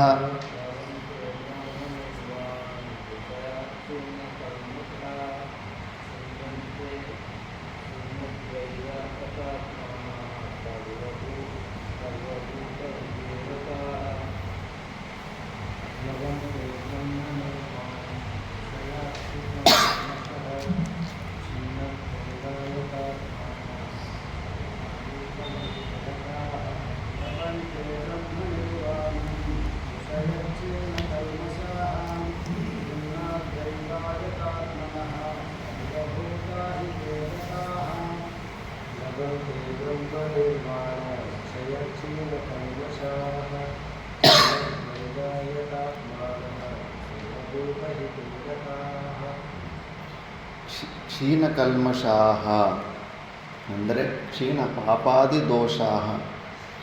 ವರ್ತಮಾನ ಪ್ರಾರಬ್ಧದಲ್ಲಿ ಶರೀರ, ಭೂಲೋಕಕ್ಕೆ ಶರೀರ ಬಂದಿದೆ ಅಂದರೆ ಶುಭೈರಾಪ್ನೋತಿ ದೇವತ್ವಂ ನಿಷಿದ್ಧೈರಾಪ್ನೋತಿ ನಾರಕೀಂದನು ಪುಣ್ಯ ಪಾಪಾಭ್ಯಂ ಉಭಾಭ್ಯಂ ಮಾನುಷಂ ಲಭತೆ ಅವಶಃ. ಹೆಚ್ಚು ಪುಣ್ಯ ಮಾಡಿದರೆ ಸ್ವರ್ಗದಲ್ಲಿರ್ತಿದ್ವಿ, ಹೆಚ್ಚು ಪಾಪ ಮಾಡಿದರೆ ನರಕದಲ್ಲಿರ್ತಿದ್ವಿ. ಎರಡೂ ಮಿಕ್ಸ್ ಇದ್ದಾಗ ಭೂಲೋಕಕ್ಕೆ ಬರ್ತೀವಿ. ಪುಣ್ಯ ಪಾಪ ಎರಡೂ ತಗೊಂಡು ಬರ್ತೀವಿ. ರಾಮಕೃಷ್ಣ ಪರಮಹಂಸರಾಗಲಿ ಪಾಮರನಾಗಲಿ ಎಲ್ಲರೂ ಪುಣ್ಯ ಪಾಪ ಸೆಟ್ ಇರುತ್ತೆ. ಶರೀರ, ಮಾನವ ಶರೀರ ಬಂದಿದೆ ಅಂದರೆ ಆ ಶರೀರಕ್ಕೆ ಕರ್ಮಗಳು ಪುಣ್ಯ ಪಾಪ ಎರಡು. ಅವರು ಆ ಕರ್ಮಗಳ ನಿಮಿತ್ತದಿಂದ ಈ ಶರೀರ ಸಂಘಾತದಲ್ಲಿ ಸುಖವನ್ನು ಅನುಭವಿಸ್ತಾ ಇರ್ತಾರೆ, ದುಃಖವನ್ನು ಕೂಡ ಅನುಭವಿಸ್ತಾ ಇರ್ತಾರೆ. ಪಾಪದ ಫಲ ಉದ್ಭೂತ ಆದಾಗ ಅನಾರೋಗ್ಯ, ಥ್ರೋಟ್ ಕ್ಯಾನ್ಸರ್ ಬರಲಿಲ್ವ ರಾಮಕೃಷ್ಣ ಪರಮಹಂಸರಿಗೆ? ಯಾರು ತಪ್ಪಿಸ್ಕೊಳಕ್ಕಾಗೋದಿಲ್ಲ. ಆದ್ದರಿಂದ ಈ ವರ್ತಮಾನ ಪ್ರಾರಬ್ಧ ಅಂದರೆ ಒಂದು ಜನ್ಮವೇ ಅಲ್ಲ. ಪ್ರಾರಬ್ಧ ಅಂದರೆ ನಾರ್ಮಲ್ ರಿವಾಲ್ವರಲ್ಲಿ ಒಂದು ಬುಲೆಟ್ ಹೊರಗಡೆ ಬರುತ್ತೆ. AK-47 ಒಂದು ಬಟನ್ ಆದರೆ ಒಂದೇ ಸತಿ 40-50 ಬುಲೆಟ್ಗಳು ಒಂದು ಸತಿ ಬರ್ತವೆ. ಅದಕ್ಕೆ ಕೆಲವರಿಗೆ ಪ್ರಾರಬ್ಧ 50 ಜನ್ಮಗಳು ಸೇರಿ ಒಂದು ಪ್ರಾರಬ್ಧ ಆಗಿರುತ್ತೆ, 40 ಜನ್ಮಗಳು ಸೇರಿ ಒಂದು ಪ್ರಾರಬ್ಧ ಆಗಿರುತ್ತೆ. ಪ್ರಾರಬ್ಧ ಅಂದರೆ ಒಂದೇ ಜನ್ಮ, ವರ್ತಮಾನ ಜನ್ಮ ಅಂತಲ್ಲ. ಆ ಥರ ಕೆಲವರಿಗೆ 3 ಜನ್ಮಗಳು ಕಂಟಿನ್ಯೂಸ್ ಪ್ರಾರಬ್ಧ ಇರುತ್ತೆ. ಯಾವುದೋ ಒಂದು ಪಾಪ ಮಾಡಿರ್ತಾರೆ 3 ಸತಿ ಮಾನವ ಜನ್ಮ ಎತ್ತಬೇಕು, 3 ಸತಿ ಶೂದ್ರನಲ್ಲಿ ಹುಟ್ಟಬೇಕು, ಇಲ್ಲ 3 ಜನ್ಮ ಹಂದಿ ಜನ್ಮ ಎತ್ತಬೇಕು ಅಂತೆಲ್ಲ ಇರುತ್ತೆ. ಅದು ಒಂದು ಪ್ರಾರಬ್ಧ, ಆ ಥರನೇ ಇರುತ್ತೆ. ಆ ವರ್ತಮಾನ ಪ್ರಾರಬ್ಧದಲ್ಲಿ ಏನು ಮಾಡ್ತಾರೆ ಅಂದರೆ ಮಹಾ ತಪಸ್ವಿಗಳು ಶರೀರಕ್ಕೆ ಮನಸ ವಾಚ ಕರ್ಮಣ ಶರೀರಕ್ಕೆ ಕ್ಲೇಶವನ್ನು ಉಂಟು ಮಾಡೋ ರೂಪದಲ್ಲಿ ಪಾಪದ ಫಲ ಕೊಡುತ್ತೆ. ಪಾಪ ಏನಾದರೂ ನಾವು ಪೂರ್ವಜನ್ಮದಲ್ಲಿ ಪಾಪದ ಕೆಲಸ ಮಾಡಿದರೆ ಆ ಪಾಪದ ಫಲ ನಮಗೆ ಮನಸ ವಾಚ ಕರ್ಮನೇ ನಮಗೆ ದುಃಖ ಕೊಡ್ತಾ ಇರುತ್ತೆ, ಆಧ್ಯಾತ್ಮಿಕ ಆದಿಭೌತಿಕ. ಅದಕ್ಕೆ ಅವ್ರು ಏನು ಮಾಡ್ತಾರೆ, ಈ ಪಾಪದ ಅಂಶ ನನ್ನ ಶರೀರದಲ್ಲಿ ಇರೋ ತನಕ ಇದು ಅಂತಃಕರಣ ಶುದ್ಧಿ ಆಗೋದು ತುಂಬ ಕಷ್ಟ ಇರುತ್ತೆ. ಪುಣ್ಯ ಬಾಹುಲ್ಯ ಇದ್ದಾಗಲೇ ಟಕ್ಕಂತ ಈ ಜ್ಞಾನ ರಿಜಿಸ್ಟ್ರೇಷನ್ ಆಗುತ್ತೆ. ಆದ್ದರಿಂದ ಅವ್ರೇನು ಮಾಡ್ತಾರೆ, ವಾಲಂಟರಿ ರಿಟೈರ್ಮೆಂಟ್ ತಗೊಂಡಂಗೆ ವಾಲಂಟರಿಯಾಗಿ ಶರೀರಕ್ಕೆ ಆ ತಪಶ್ಚರ್ಯೆಯನ್ನು ಅಳವಡಿಸ್ಕೊಳ್ತಾರೆ. ಒಂಟಿ ಕಾಲಲ್ಲಿ ನಿಲ್ಲೋದು, ಒಂದೊತ್ತು ಆಹಾರ ತಿನ್ನೋದು, ಪರಿರಾಜಕ ನಡ್ಕೊತ ಹೋಗೋದು, ಶರೀರಕ್ಕೆ ಕ್ಲೇಶ ಉಂಟು ಮಾಡೋದು, ಬೇಕಂತ ಶರೀರಕ್ಕೆ ಸ್ವಲ್ಪ ಕಷ್ಟಗಳನ್ನು ತರಿಸ್ಕೊಳ್ಳೋದು ತಪಶ್ಚರ್ಯ. ಆ ತಪಶ್ಚರ್ಯದಿಂದ ಒಂದು 10 ವರ್ಷನೋ 12 ವರ್ಷನೋ 20 ವರ್ಷನೋ ಫಸ್ಟು ಆ ಪಾಪದ ಮೂಟೆಯನ್ನು ಕರಗಿಸ್ಕೊಂಡ್ಬಿಡ್ತಾರೆ. ಕರಗಿಸ್ಕೊಂಡ್ಬಿಟ್ಟ ಮೇಲೆ ಮತ್ತೆ ಪುಣ್ಯ ಬಾಹುಲ್ಯ ಇರುತ್ತೆ.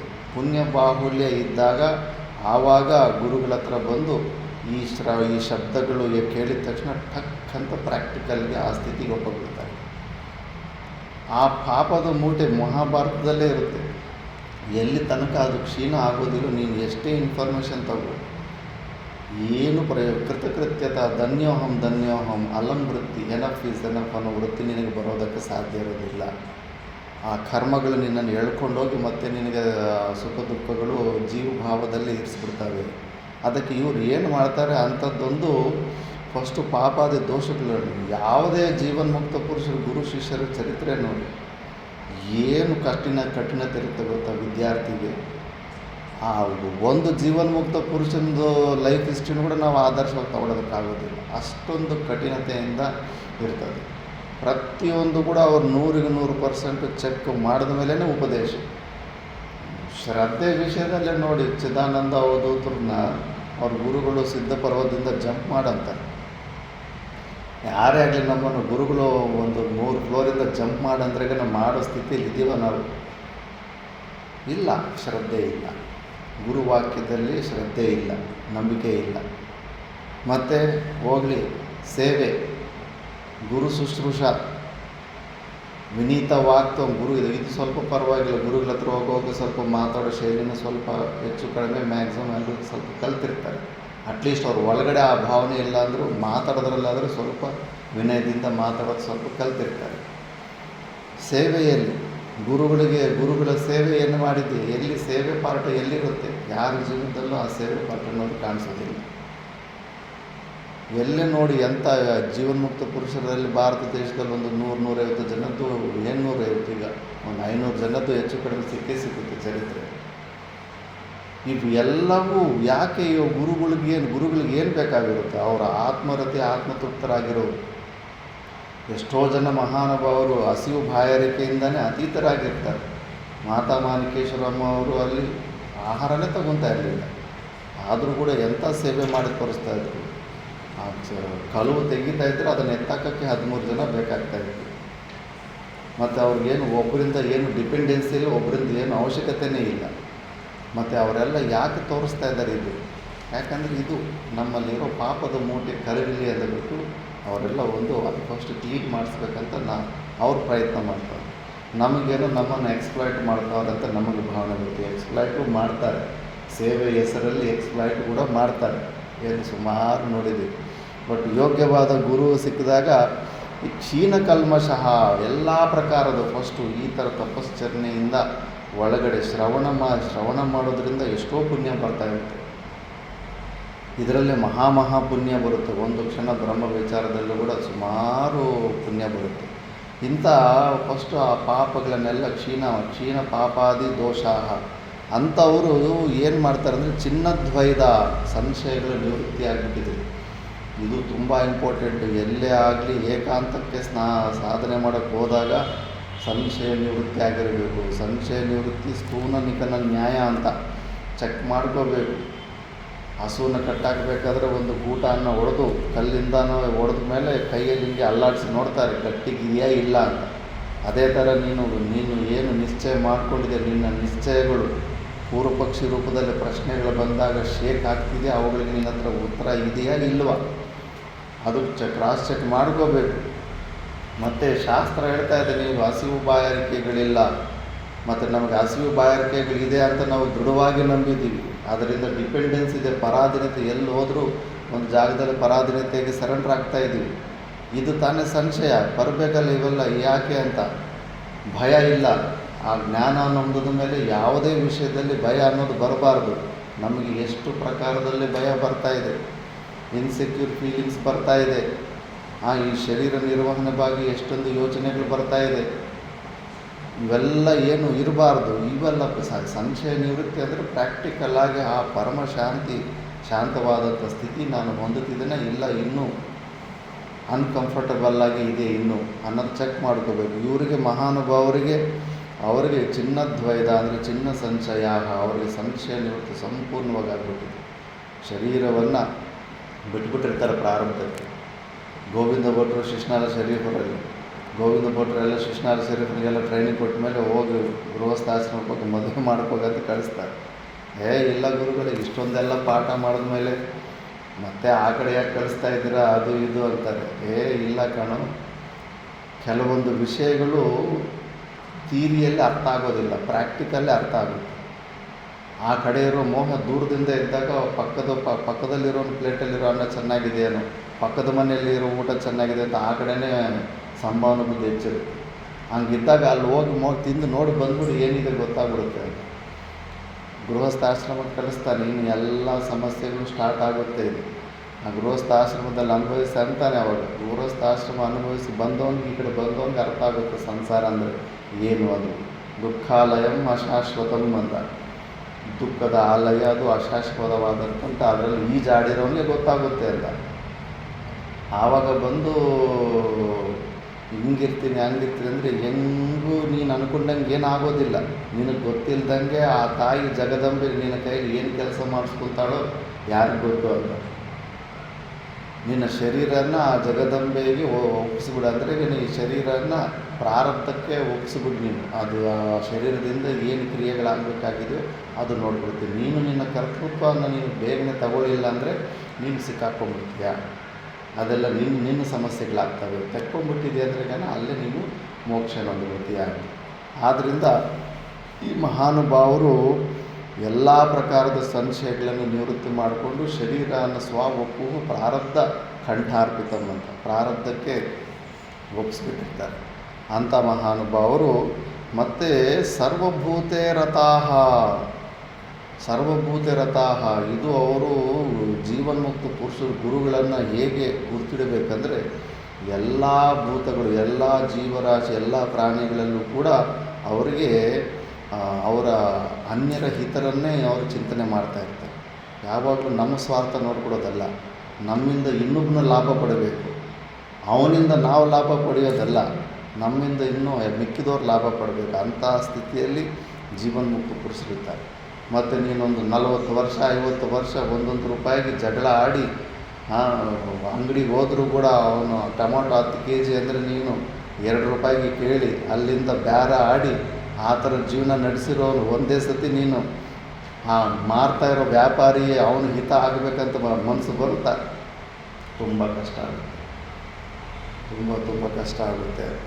ಅದಕ್ಕೆ ಅಭ್ಯಾಸಗಳು ಫಸ್ಟು ಗುರುಗಳ ಹತ್ರ ಏನು ಫಸ್ಟು ಕೊಡೋದನ್ನು ಕಲಿಸ್ತಾರೆ. ಇನ್ನೊಬ್ಬರ ಹಿತ ನೋಡಬೇಕು. ಆಟೋವನ್ನು 50 ಕೇಳಿದ್ರೆ ನೀನು 30 ಕೊಡೋದಲ್ಲ. ಅವನಿಗೂ ಹೆಂಡತಿ ಮಕ್ಕಳಿದ್ದಾರೆ, ಅವನು ಉದ್ಧಾರ ಆಗಬೇಕು. ನನಗೆ ಕಷ್ಟ ಬಂದರೂ ಪರವಾಗಿಲ್ಲ, ಅವನು ಚೆನ್ನಾಗಿ ಆಗಬೇಕು. ಈ ಮನಸ್ತತ್ವ ಇರಬೇಕು. ಜೀವನ್ಮುಕ್ತ ಪುರುಷರು ಯಾವ ಜೀವನ್ಮುಕ್ತ ಪುರುಷರಲ್ಲಿ ಆದರೂ ನೋಡಿ ಇಂಥ ಒಂದು ಉದಾರ ಮನಸ್ಸಿನವರಾಗಿ ವ್ಯಾಪಕವಾದ ಅಂತಃಕರಣಾಗಿರ್ತಾರೆ. ಅವ್ರ ಹತ್ರ ಯಾರು ಹೋದರೂ ಕೂಡ ಅವರು ಲಾಭವನ್ನೇ ಹೊಂದಿ ಬರ್ತಾರೆ. ಅಂಥ ಸರ್ವಭೂತೆ ಹಿತಾರಥಾಹ, ಇರುವೆ ಆಗಿರ್ಬೋದು, ಸೊಳ್ಳೆ ಆಗಿರ್ಬೋದು, ಹಾವಾಗಿರ್ಬೋದು, ಯಾವುದೇ ಮೂಗು ಜೀವಿ ಆಗಿರ್ಬೋದು, ಎಲ್ಲ ಜೀವಿಗಳು ಹಿತಕ್ಕಾಗಿ ಅವ್ರ ಶರೀರ ಸಂಗಾತ ಕೆಲಸ ಮಾಡ್ತಾ ಇರುತ್ತೆ. ಅಂಥ ಅವರು ಬ್ರಹ್ಮ ನಿರ್ವಾಣಂ ಲಭಂತೆ. ಇವು ಕಾಣಿಸ್ಬೇಕು ಚಿಹ್ನೆಗಳು. ಸುಮ್ಮನೆ ಮನಸ್ಸು ಸುಮ್ಮನೆ ಮೋಸ ಮಾಡ್ತಾ ಇರುತ್ತೆ. ನೀನು ಜ್ಞಾನಿ, ನೀನು ತಿಳ್ಕೊಂಬಿಟ್ಟಿದ್ದೀನಿ ಜ್ಞಾನಿ ಅಂತ. ಮತ್ತು ಜ್ಞಾನಿ ಆದರೆ ಮತ್ತು ಶಾಸ್ತ್ರ ಹೇಳ್ತಾರೆ ಈ ಲಕ್ಷಣಗಳೆಲ್ಲ ಕಾಣಿಸ್ಬೇಕಲ್ಲ. ಆ ಸ್ವಾರ್ಥ ಬುದ್ಧಿ ಹೋಗಿ ಉದಾರವಾದಂಥ ಬುದ್ಧಿ ಬರಬೇಕಲ್ಲ ಪ್ರಾಕ್ಟಿಕಲ್ಲಾಗಿ. ಬೆಳಗ್ಗೆಯಿಂದ ಸಾಯಂಕಾಲ ತನಕ ನಾವು ಯಾರಿಗೂ ಉಪಯೋಗ ಆಗ್ತಾಯಿದ್ದೀವಿ, ಏತಕ್ಕೆ ಉಪಯೋಗ ಆಗ್ತಾಯಿದ್ದೀವಿ ಅನ್ನೋದು ಚರಿತ್ರೆಯೂ ಇರಬೇಕಲ್ಲ. ಅದಕ್ಕೆ ಆದ್ದರಿಂದ ಈ ಮಹಾನುಭಾವರು ಅಂಥ ಸ್ಥಿತಿಯಲ್ಲಿರುವಂಥವರು ಇಂಥ ಅದ್ಭುತವಾದ ಸ್ಥಿತಿಯನ್ನು ಹೊಂದುತ್ತಾರೆ. ಭಾಷ್ಯದಲ್ಲಿ ನೋಡೋಣ. ಲಭಂತೆ ಬ್ರಹ್ಮ ನಿರ್ವಾಣಂ ಮೋಕ್ಷಂ ಋಷಯಃ ಸಮ್ಯಕ್ದರ್ಶಿನಃ ಸನ್ಯಾಸಿನಃ ಕ್ಷೀಣಕಲ್ಮಷಾಃ ಕ್ಷೀಣಪಾಪಾದಿದೋಷಾಃ ಚಿನ್ನದ್ವೈದಾಃ ಚಿನ್ನಸಂಶಯಾಃ ಯಥಾತ್ಮಾನಃ ಸಂಯತೇಂದ್ರಿಯಾಃ ಸರ್ವಭೂತಹಿತೇ ರತಾಃ ಸರ್ವೇಷಾಂ ಭೂತಾನಾಂ ಹಿತೇ ಆನುಕೂಲ್ಯೇ ರತಾ ಅಹಿಂಸಕಾ ಇತ್ಯರ್ಥಃ.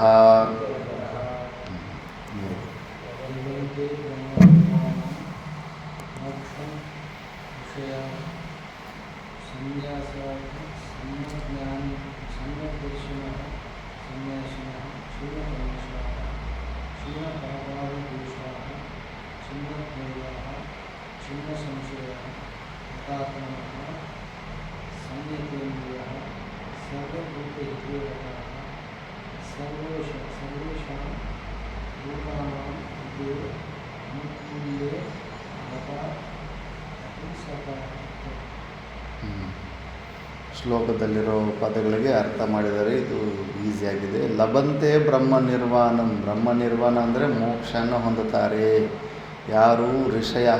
ಋಷಿಗಳಂದರೆ ಯಾರು? ಸಮ್ಯಕ್ ದರ್ಶಿನಃ. ತನ್ನ ಆತ್ಮಸ್ವರೂಪವನ್ನು ಯಥಾರ್ಥವಾಗಿ, ಪರಮಾತ್ಮನನ್ನು ಯಥಾರ್ಥವಾಗಿ ತಿಳ್ಕೊಂಡಿರುವಂಥವರು. ಸನ್ಯಾಸಿನಃ ಅಂದರೆ ಅಹಮ್ಮಮ ಭಾವಗಳಿಲ್ಲದೆ ಇರುವಂಥವರು. ಕ್ಷೀಣ ಕಲ್ಮಷಾಹ ಅಂದರೆ ಕ್ಷೀಣ ಪಾಪಾದಿ ದೋಷಾಹ. ಎಲ್ಲ ಪಾಪಾದಿ ದೋಷಗಳು ಕ್ಷೀಣವಾಗಿರುವಂಥವರು, ಅಂತಃಕರಣ ಶುದ್ಧಿಯುಳ್ಳವರು. ಚಿನ್ನದ್ವೈದಾಹ ಅಂದರೆ ಚಿನ್ನ ಸಂಶಯಾಹ ಅಂದರೆ ಸಂಶಯ ನಿವೃತ್ತಿ. ಯಾವುದೇ ಪ್ರಕಾರದಲ್ಲಿ ತಾನು ಸಚ್ಚಿದಾನಂದ ಸ್ವರೂಪ ಎಂಬ ವಿಷಯದಲ್ಲಿ ಯಾವುದೇ ಸಂಶಯವಿಲ್ಲ. ಯಥಾತ್ಮಾನಃ ಸಂಯತೇಂದ್ರಿಯಾಹ. ಯಥಾತ್ಮಾನಃ ಅಂದರೆ ಇಂದ್ರಿಯ ನಿಗ್ರಹವನ್ನು ಹೊಂದಿರೋಂಥವರು. ಸುಮ್ಮನೆ ಜ್ಞಾನ ಬಂದುಬಿಟ್ಟಿದೆ ಅಂದ್ಬಿಟ್ಟು ಇಂದ್ರಿಯಗಳನ್ನು ಆ ವಿಷಯದಲ್ಲಿ ಯೋಗರತೋವ ಭೋಗರತೋವ ಸಂಗರತೋವ ಸಂಗವಿಹೀನಃ ಯಸ್ಯ ಬ್ರಹ್ಮ ನಿರಮತೆ ಚಿತ್ತಂ ನಂದತಿ ನಂದತಿ ನಂದತಿ ಅಂತ ಜೀವನ್ಮುಕ್ತ ಪುರುಷನೆಲ್ಲ ಶ್ಲೋಕಗಳು ಹೇಳ್ಕೊಂಡು ಬರೀ ಭೋಗ ವಿಲಾಸಗಳೆಲ್ಲ ಮುಳುಗೋದ್ರೆ ಮತ್ತು ಟಪ್ ಅಂತ ಬಿದ್ದೋಗ್ಬಿಡ್ತಾನೆ. ಏನು ಹೇಳ್ತಾ ಇದ್ದಾರೆ? ಸಂಯತೇಂದ್ರಿಯ, ಇಂದ್ರಿಯ ನಿಗ್ರಹ ಅಷ್ಟು ಇರುತ್ತೆ. ಅವರು ಯಾವುದೇ ಆಗಲಿ, ಅಸಲು ಬಟ್ಟೆ ವಿಷಯದಲ್ಲಿ ಸಣ್ಣ ಸಣ್ಣ ವಿಷಯದಲ್ಲೂ ಹೆಜ್ಜೆಗೂ ಅವರು ವೈರಾಗ್ಯನ ವ್ಯಕ್ತ ಮಾಡ್ತಾ ಇರ್ತಾರೆ. ಮಾತಾ ಮಾನಿಕೇಶ್ವರ ಬಟ್ಟೆ ಹೊಸ ಬಟ್ಟೆ ಹಾಕ್ತಾನೆ ಇಲ್ಲ. ಹಳೆ ಬಟ್ಟೆ ಒಂದು 10-15 ಸತಿ ಒಳ್ಕೊಂಡ ಮೇಲೆ ಪೂರ್ತಿ ಜೀರ್ಣ ಆದಮೇಲೆ ಅದು ಬಿಸಾಕ್ತದೆ. ಇಲ್ಲ, ಅಲ್ಲಿ ತನಕ ಹೊಸ ಬಟ್ಟೆ ಮುಟ್ಟಕ್ಕೆ ಹೋಗ್ತಿರಲಿಲ್ಲ. ಒಂದು ಬೋರ್ಡ್ ಇರುತ್ತೆ, ಚಾಕ್ ಪೀಸು ಕೈಯಲ್ಲಿ ಇಟ್ಕೊಳ್ಳೋಕ್ಕೂ ಬರ್ತಾಯಿಲ್ಲ, ಅಷ್ಟು ಸಣ್ಣದಾಗ್ಬಿಟ್ಟಿದೆ. ಆದರೂ ಕೂಡ ಅದನ್ನು ಇಟ್ಕೊಂಡು ಅದರಲ್ಲಿ ಬರಿತಾ ಇದ್ದಾರೆ. ಏನಮ್ಮ ಇಷ್ಟು ಆಶ್ರಮ ದೊಡ್ಡದಾಗಿದೆ, ಒಂದು ಚಾಕ್ ಪೀಸಿಗೆ ಒಂದು ಹೊಸ ದೊಡ್ಡ ಚಾಕ್ ಪೀಸಿಗೆ ಬಳಸ್ರಿ ಅಂದರೆ ಮೂರ್ಖರು, ನಿಮಗೆ ಗೊತ್ತಿಲ್ಲ. ವ್ಯಯ ಮಾಡೋದ್ರಿಂದನೇ ನಿಮಗೆ ಪರಿಶ್ರಮ ಹೆಚ್ಚಾಗಿ ಈ ಸಂಸಾರದಲ್ಲಿ ಸಿಕ್ಕಾಕ್ಕೊಂಡಿದ್ದೀವಿ. ಖರ್ಚು ಹೆಚ್ಚು ಮಾಡಿದ್ರೆ ಆ ಪರಿಶ್ರಮ ಹೆಚ್ಚಾಗ್ತಾ ಇರುತ್ತೆ, ಮತ್ತು ದುಡ್ಡು ಖರ್ಚಾಗ್ತಾ ಇರುತ್ತೆ, ಮತ್ತು ಅದು ಸಂಪಾದನೆ ಮಾಡಬೇಕಂದ್ರೆ ಪರಿಶ್ರಮ ಹೆಚ್ಚು ಮಾಡಬೇಕಾಗುತ್ತೆ. ಹಿಂಗೆ ಮಾಯ ಸಂಸಾರದಲ್ಲಿ ಸಿಕ್ಕಾಕ್ಕೊಂಡಿರೋದು. ನಾನು ಈ ಸ್ಥಿತಿಯಲ್ಲಿದ್ದು ಅದನ್ನು ಹೇಳ್ಕೊಡ್ಲಿಲ್ಲ ಅಂದರೆ ನೀವು ಮಿಕ್ಕಿದವ್ರು ಇನ್ನೂ ಅಷ್ಟೇ, ಇನ್ನೂ ಅರ್ಧ ಚಾಕ್ ಪೀಸ್ ಯೂಸ್ ಮಾಡಿ ಅರ್ಧ ಚಾಕ್ ಪೀಸ್ ಹಂಗೆ ಬಿಸಾಕ್ಬಿಟ್ಟು ಮತ್ತೆ ಹಾಗೆ ಇದು ಯೂಸ್ ಮಾಡ್ಕೊಂಡು ಮುಂದುವರ್ತಾ ಇರ್ತಾರೆ. ಅಂದ್ಬಿಟ್ಟು ಹಂಗೆಲ್ಲ ಅವರು ಜೀವನ್ಮುಕ್ತ ಪುರುಷರು ಇಂದ್ರಿಯ ನಿಗ್ರಹ ಯಾವುದೇ ಒಂದು ಎಷ್ಟು ಮಿನಿಮಮ್ಮಲ್ಲಿ ಅವರ ಶರೀರ ಯಾತ್ರೆ ನಡೀತಾ ಇರುತ್ತೋ ಅಷ್ಟು ಮಿನಿಮಮ್ಮಲ್ಲಿ ಅದು ಪರಿಗ್ರಹ ಮಾಡಿ ಮಿಕ್ಕಿದ್ದೆಲ್ಲ ರಿಜೆಕ್ಟ್ ಮಾಡಿ ತೋರಿಸ್ತಾ ಇರ್ತಾರೆ. ಲೈವ್ ಎಕ್ಸಾಂಪಲ್ ಆಗಿರ್ತಾರೆ. ಸರ್ವಭೂತ ಹಿತೇ ರತಾಃ. ಸರ್ವೇಷಾಂ ಭೂತಾನಾಂ ಹಿತೆ. ಎಲ್ಲ ಭೂತಗಳು, ಎಲ್ಲ ಜೀವಗಳಿಗೂ ಆನುಕೂಲ್ಯೇ ರಥಾ ಅಹಿಂಸಕಾಹ ಅಂತ. ಅದು ನಾವು ಬರೀ ಮಾತಾಡ್ತೀವಿ, ಅಷ್ಟೊಂದು ಅಹಿಂಸಾ ತತ್ವನ ಪಾಲಿಸೋದಕ್ಕಾಗಲ್ಲ. ಅಂಥ ಮಹಾಪುರುಷರೇ. ಅಲ್ಲಿ ಸುಮಾರು ಘಟನೆ ನಡೆದಿದೆ. ಅಲ್ಲಿ ಒಂದು 200-300 ಎಕರೆ ಇತ್ತು. ಅಲ್ಲಿ ಪ್ರಭು ಸ್ವಾಮಿ ಅಂತ ಅಲ್ಲಿ ಸೇವೆ ಮಾಡ್ತಾಯಿದ್ದ ಮಾತಾ ಮಾಣಿಕೇಶ್ವರಮ್ಮವರ ಹಸುಗಳಿಗೆ ಅದು ಭತ್ತ ಕೊಯ್ದ ಮೇಲೆ ಹಾರ್ವೆಸ್ಟಿಂಗಲ್ಲಿ ಕೆಳಗಡೆ ಹಾಕ್ಬಿಟ್ಟು ಹಸುಗಳನ್ನ 4-5 ಕಟ್ಟಿಬಿಟ್ಟು ಮೂತಿಗೆ ಅದು ಹುಳು ತಿಂದಿರೋದು ಕಟ್ಟಿಬಿಟ್ಟು ತಿರುಗಿಸ್ತಾರೆ. ತಿರುಗಿಸಿದ ಮೇಲೆ ಭತ್ತ ಎಲ್ಲ ಆದಮೇಲೆ ಮತ್ತೆ ಆ ಹುಳ್ಳೆಲ್ಲ ಪಕ್ಕಕ್ಕೆ ಹಾಕ್ತಾರೆ. ಅದು ಓಲ್ಡ್ ಪದ್ಧತಿ. ಹಂಗೆ ಈಗ ಮಿಷಿನಿಗೆ ಬಂದುಬಿಟ್ಟಿದ್ದಾರೆ. ಆವಾಗ ಹಂಗೆ ಆಗ್ತಾಯಿದ್ರೆ ಹೊರಗಡೆ ಬಂದು ಮಾತಾಡಿದ್ರೆ, ಏನು ಇದು ಅಮ್ಮ, ಭತ್ತ ಇದು ಮಾಡ್ತಾಯಿದ್ವಿ, ಸಪ್ರೇಟ್ ಮಾಡ್ತಿದ್ದೆ. ಅಲ್ಲ, ಹಸುಗಳು ಮೂತಿಗೆ ಯಾಕೆ ಅಡ್ಡ ಹಾಕಿದ್ರು? ಅದು ತೆಗೆದುಬಿಟ್ರೆ ಅದು ಭತ್ತದ ಸಮೇತ ತಿಂದುಬಿಡ್ತಾವಮ್ಮ ಹುಳ್ಳನ್ನು ಅಂತ. ತಿನ್ನಲಿಕ್ಕನ್ನು ಆ ಉಳುಮೆ ಮಾಡೋದಕ್ಕೆ ಅವೇ ಬೇಕು, ಆ ಹೊಲದಿಂದ ತೊಗೊಂಬರೋಕ್ಕೆ ಅವೇ ಬೇಕು. ಈಗಲೂ ಅದನ್ನೇ ಬಳಸ್ಕೊತಾ ಇದ್ದೆ. ಫಸ್ಟು ನೀನು ಟಿಫನ್ ತಿಂದ ಅಂದರೆ ತಿಂದೆ ಅಮ್ಮ ಅನ್ನ. ನೀನು ಟಿಫನ್ ತಿಂದಿದ್ದೆ, ನೀನು ಹೊಟ್ಟೆ ನೋಡ್ಕೊಂಡೆ. ಬೆಳಗ್ಗೆಯಿಂದ ಅವುಗಳು ಮೂತಿ ಕಟ್ಟಿದ್ದೆ, ಅವಕ್ಕೇನು ತಿಂದಿಲ್ಲ. ಫಸ್ಟ್ ಅವುಗಳಿಗೆ ಊಟ ಏನು ಸಾಧನೆ ಮಾಡ್ತೀರಿ ನೀವು? ಅದೊಂದು ಜೀವಿ ನಿನ್ನ ನಿಮಿತ್ತದಿಂದ ಅದು ದುಃಖನ ಹೊಂದುತ್ತಾ ಇದೆ ಅಂತ ಇಂಥ ಸಣ್ಣ ಸೆನ್ಸಿಟಿವ್ನೆಸ್ ಇಲ್ಲ ಅಂದರೆ ನೀನೇನು ಸಾಧನೆ ಮಾಡ್ತೀವಿ ಇಲ್ಲೇ ಗೊತ್ತಾಗ್ಬಿಡುತ್ತೆ ನನಗೆ. ಅಹಿಂಸಾ ತತ್ವ ಇಷ್ಟೊಂದಿದೆ. ಆ ಜೀವಿ ನಿನ್ನ ನಿಮಿತ್ತದಿಂದ ಒಂದು ಹಿಂಸೆ ಆಗ್ತಾಯಿದೆ ಅನ್ನೋ ಒಂದು ಸೆನ್ಸಿಟಿವ್ ಜ್ಞಾನನೇ ಇಲ್ಲ ಅಂದರೆ ನೀವು ಸಾಧನೆಯೇ ಮಾಡ್ತಾಯಿಲ್ಲ. ಗೋಶಾಲದಲ್ಲಿ ಹಾಲು ಹಿಂಡೋದು ಪೂರ್ತಿ ಹಿಂಡು ಬಿಡ್ತಾ ಇರ್ತಾರೆ. ಅದು ಕರುಗೆ ಅಂತ ಒಂದು ಸ್ವಲ್ಪ ಇಟ್ಕೊಂಡಿರುತ್ತೆ. ಪೂರ್ತಿ ಹಿಂಡಿದ ಮೇಲೆ ಮತ್ತೆ ಕರುನ ಬಿಟ್ಟು ಮತ್ತೆ ಅದು ಶೇಪ್ ಬಿಟ್ಟ ಮೇಲೆ ಹಾಲು ಬಿಟ್ಟ ಮೇಲೆ ಮತ್ತೆ ಕರುನ ಪಕ್ಕ ಕಟ್ಟಾಕಿಟ್ಟು ಅದನ್ನು ಹಿಡ್ಕೊಂಡ್ಬಿಡ್ತಾ ಇರ್ತಾರೆ. ಅವ್ರನ್ನೂ ಕರೆಸಿಬಿಟ್ಟಿದ್ದನ್ನು ಏನು ಧ್ಯಾನ ಮಾಡ್ತೀರ, ಏನು ಸಾಧನೆ ಮಾಡ್ತೀರ? ಇಷ್ಟು ಸಣ್ಣ ಜ್ಞಾನ ಗೊತ್ತಿಲ್ಲ. ಅದು ಕರು ಹುಟ್ಟಿದ ಮೇಲೆ ಫಸ್ಟು ಒಂದು ವಾರ 3 ಕೆಚ್ಚಲು ಅದಕ್ಕೆ ಕರುಗೆ ಬಿಡಬೇಕಂತ. ಮತ್ತು ಒಂದೊಂದು ಕೆಚ್ಚಲಲ್ಲಿ ಮಾಡ್ಕೊಂಡು ಲಾಸ್ಟ್ಗಂತೂ 1 ಕೆಚ್ಚಲು ಕಂಪಲ್ಸರಿ ಕರುಗೆ ಬಿಡಬೇಕು. ಕರುಗಿಂತ ಸ್ವಲ್ಪ ಹೆಚ್ಚಾಗುವಷ್ಟು ಎಲ್ಲ ಹಸುನು ಕೊಡುತ್ತದೆ. ಅದನ್ನು ಮಾತ್ರ ತಗೊಂಡ್ರೆ ದೋಷ ಇರಲ್ಲ. ಇಲ್ಲ ಅಂದರೆ ಅದು ರಕ್ತನೇ, ಅದು ಹಸುವಿನ ರಕ್ತನೇ ಅಂತ, ರಕ್ತನೇ ಹಾಲಾಗಿ ಕನ್ವರ್ಟ್ ಆಗಿ ಬರ್ತಾ ಇರುತ್ತೆ. ಆದರೂ ಕೂಡ ಆ ಹಸು ಅದರದ್ದು ದಯಾಗುಣ ಹಂಗಿರುತ್ತದೆ. ಆ ಮರಿ ಹೋಗ್ಬಿಟ್ಟಮ್ಮ ಹಾಲೇ ಇಲ್ದಿರೆ ಎಲ್ಲ ತೆಕ್ಕೊಂಡ್ಬಿಟ್ಟಿದ್ದಾರೆ ಇವರು ಅಂದರೆ ಬೈತಂತೆ. ಬೈಬೇಡಮ್ಮ ಅವ್ರು ನಮಗೆ ಕಟ್ಟಾಕಿ ಇಲ್ಲಿ ಹುಲ್ಲಾಕ್ತವ್ರೆ, ನೀರು ಕುಡಿಸ್ತವ್ರೆ, ಕ್ರೂರ ಮೃಗಗಳಿಂದ ನಮ್ಮ ರಕ್ಷಣೆ ಮಾಡ್ತಾಯಿದ್ದಾರೆ ಅಂತ ಹಿಂದ್ಗಡೆ ಬಾಲದ ಕೆಳಗಡೆ ನೆಕ್ತಾ ಸಮಾಧಾನ ಮಾಡಿಸುತ್ತದೆ. ನೀನು ದೊಡ್ಡೋಡಾಗ್ಬಿಡ್ತೀಯ, ಆವಾಗ ನೀನು ಹುಲ್ಲು ತಿಂದು ಚೆನ್ನಾಗಿ ನೀನು ಆರಾಮಾಗಿರ್ಬೋದು ಅಂತ ಒಳ್ಳೆ ಮನಸ್ಸಿಂದ. ಅದಕ್ಕೆ ಅಂತ ಗೋಮಾತೆ ಅಷ್ಟು ಪವಿತ್ರತೆ, ಕೆಟ್ಟದ್ದು ಬಯಸೋದೇ ಇಲ್ವಂತೆ ಅವ್ರಿಗೆ ಸಾಕಿರೋದು. ಮತ್ತು ಈ ಥರ ಮತ್ತು ಅವರು ಅಹಿಂಸಾ ಧರ್ಮನ ಪ್ರಚಾರ ಮಾಡ್ತಾ ಇರ್ತಾರೆ. ತೊಗರಿ ಬೇಳೆ ಹಾಕಿದ್ದಾರೆ. ತೊಗರಿ ಬೇಳೆ ಹಾಕಿದ್ರೆ ಏನು ಔಷಧಿ ಹೊಡಿಬೇಕು. ಔಷಧಿ ಹುಳುಗಳು ಜಾಸ್ತಿ ಬಿದ್ದಿದ್ದಾವೆ. ಔಷಧಿ ಹೊಡೆದ್ರೆ ಹುಳುಗಳು ಸತ್ತೋಗುತ್ತೆ. ಬಟ್ ಮಾತಾಜಿಯವರೆಲ್ಲ ಅಹಿಂಸಾ ತತ್ವನ್ನೇ ಸ್ಪ್ರೆಡ್ ಮಾಡೋಕ್ಕೆ ಅವತಾರ ತೊಗೊಂಬಂದವರು. ಅಮ್ಮ ಈ ಥರ ಔಷಧಿ ಹೊಡಿಬೇಕು, ಎಲ್ಲರೂ ಪಕ್ಕದ ಹೊಡೆದವರೆಲ್ಲ ಹೊಡಿತವ್ರೆ, ಈ ಹುಳುಗಳು ಬಿದ್ದಿದ್ದಾವೆ ಅಂದರೆ ನಾವೇ ಅಹಿಂಸಾ ತತ್ವದ ಬಗ್ಗೆ ಪ್ರಚಾರ ಮಾಡಿ ನಾವೇ ಅವುಗಳನ್ನ ಸಾಯಿಸೋದಾ? ಮತ್ತು ಇನ್ನು ಹೆಂಗಮ್ಮ ಬೆಳೆ ಹೆಂಗಾಗುತ್ತೆ ಅಂದರೆ ಏನು ಬೇಕಾಗಿಲ್ಲ, ಗುರುಪಾದಕ ನೀರು ತಗೊಂಡೋಗಿ ನೀನು ಚೆಲ್ಲಿಬಿಡು ಅಂತ. ಏನೋ ಆತನಿಗೆ ಏನೋ ಆಗಲ್ಲ, ಹೋಯ್ತು ಬೆಳೆ ಅಂದ್ಕೊಂಡು ಆ ಗುರುಪಾದಕ ನೀರಲ್ಲಿ ಹೋಗ್ಬಿಟ್ಟು ತಮಾಷೆ ಹಿಂಗೆ ಚೆಲ್ಕೊಂಡು ಬಂದಿದ್ದಾನೆ. ನೋಡಿದ್ರೆ ಪಕ್ಕದ ಸುತ್ತಮುತ್ತ ಒಳ್ಳೆಯವರೆಲ್ಲ ಔಷಧಿ ಹೊಡೆದಿರೋರೆಲ್ಲ ಅರ್ಧ ಬೆಳೆ ಆಗಿದೆ. ಇಲ್ಲಿ ಮಾತ್ರ ಆಶ್ರಮದ್ದು ಕೆಳಗಡೆ ಫುಲ್ಲು ಬಗ್ಗೋಗ್ಬಿಟ್ಟಿದ್ದಾರೆ. ತೊಗರಿ ಗಿಡ ಫುಲ್ಲು ಬೆಳೆ. ಆತನಿಗೆ ಆಶ್ಚರ್ಯ ಆಗಿಬಿಟ್ಟಿದೆ. ಬೆಳೆ ಎಲ್ಲ ಆದಮೇಲೆ ಯಾವತ್ತೂ ಇಳ್ದಿರೋಂಥ ಬೆಳೆ ಸಿಕ್ತಂತೆ. ಏನಮ್ಮ ಇಷ್ಟೊಂದು ಬೆಳೆ ಹೆಂಗಾಯಿತು, ನಾವೇನು ಮಾಡಲೇ ಇಲ್ವಲ್ಲ, ಔಷಧಿ ನೋಡಿಲ್ಲ ಅಂದರೆ, ಇಲ್ಲಪ್ಪ, ಪಶು ಪಕ್ಷಿಗಳು ಜೀವಿಗಳಂದರೆ ಜೀವಸ್ಯ ಭೋಜನ. ಒಂದು ಜೀವಿ ಇನ್ನೊಂದು ಜೀವಿಗೆ ಭೋಜನ, ಸೃಷ್ಟಿಕ್ರಮ ಇದು. ಆದ್ದರಿಂದ ಆ ಹುಳುಗಳನ್ನು ನಾವು ಔಷಧಿ ಹೊಡಿಲಿಲ್ವಲ್ಲ, ಪಕ್ಷಿಗಳು ಮಿಕ್ಕಿದ್ದ ಹೊಲದಲ್ಲಿ ಹೋಗಲಿಲ್ಲ. ಆ ಔಷಧಿ ಸ್ಮೆಲ್ಲಿಗೆ ಪಕ್ಷಿಗಳು ಹೋಗಲಿಲ್ಲ.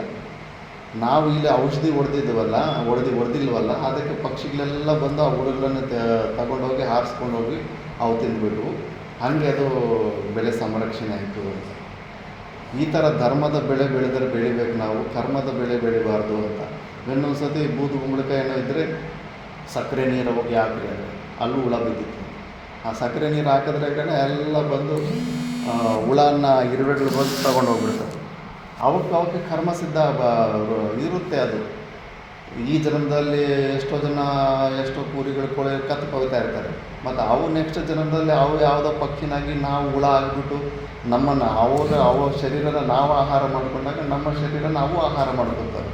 ಮೊನ್ನೆ ಬಂದಿದ್ದ ಕರೋನಾ ವೈರಸ್ ಕೂಡ ಅವೇ ಅಂತೆ. ನಾವು ಕಟ್ ಮಾಡಿರೋ ಕೋಳಿಗಳು ಕುರಿಗಳೇ ಅವು ವೈರಸ್ ರೂಪನ ತಾಳ್ಕೊಂಡು ಬಂದು ಸಮಷ್ಟಿ ರೂಪದಲ್ಲಿ ಬಂದು ನಮ್ಮ ಶರೀರನ ಆಹಾರ, ವೈರಸ್ ನಮ್ಮನ್ನು ಬಂದು ಅಟ್ಯಾಕ್ ಮಾಡಿದೆ ಅಂದರೆ ನಮ್ಮ ಶರೀರನ ಆಹಾರ ಮಾಡಿಕೊಡುತ್ತೆ.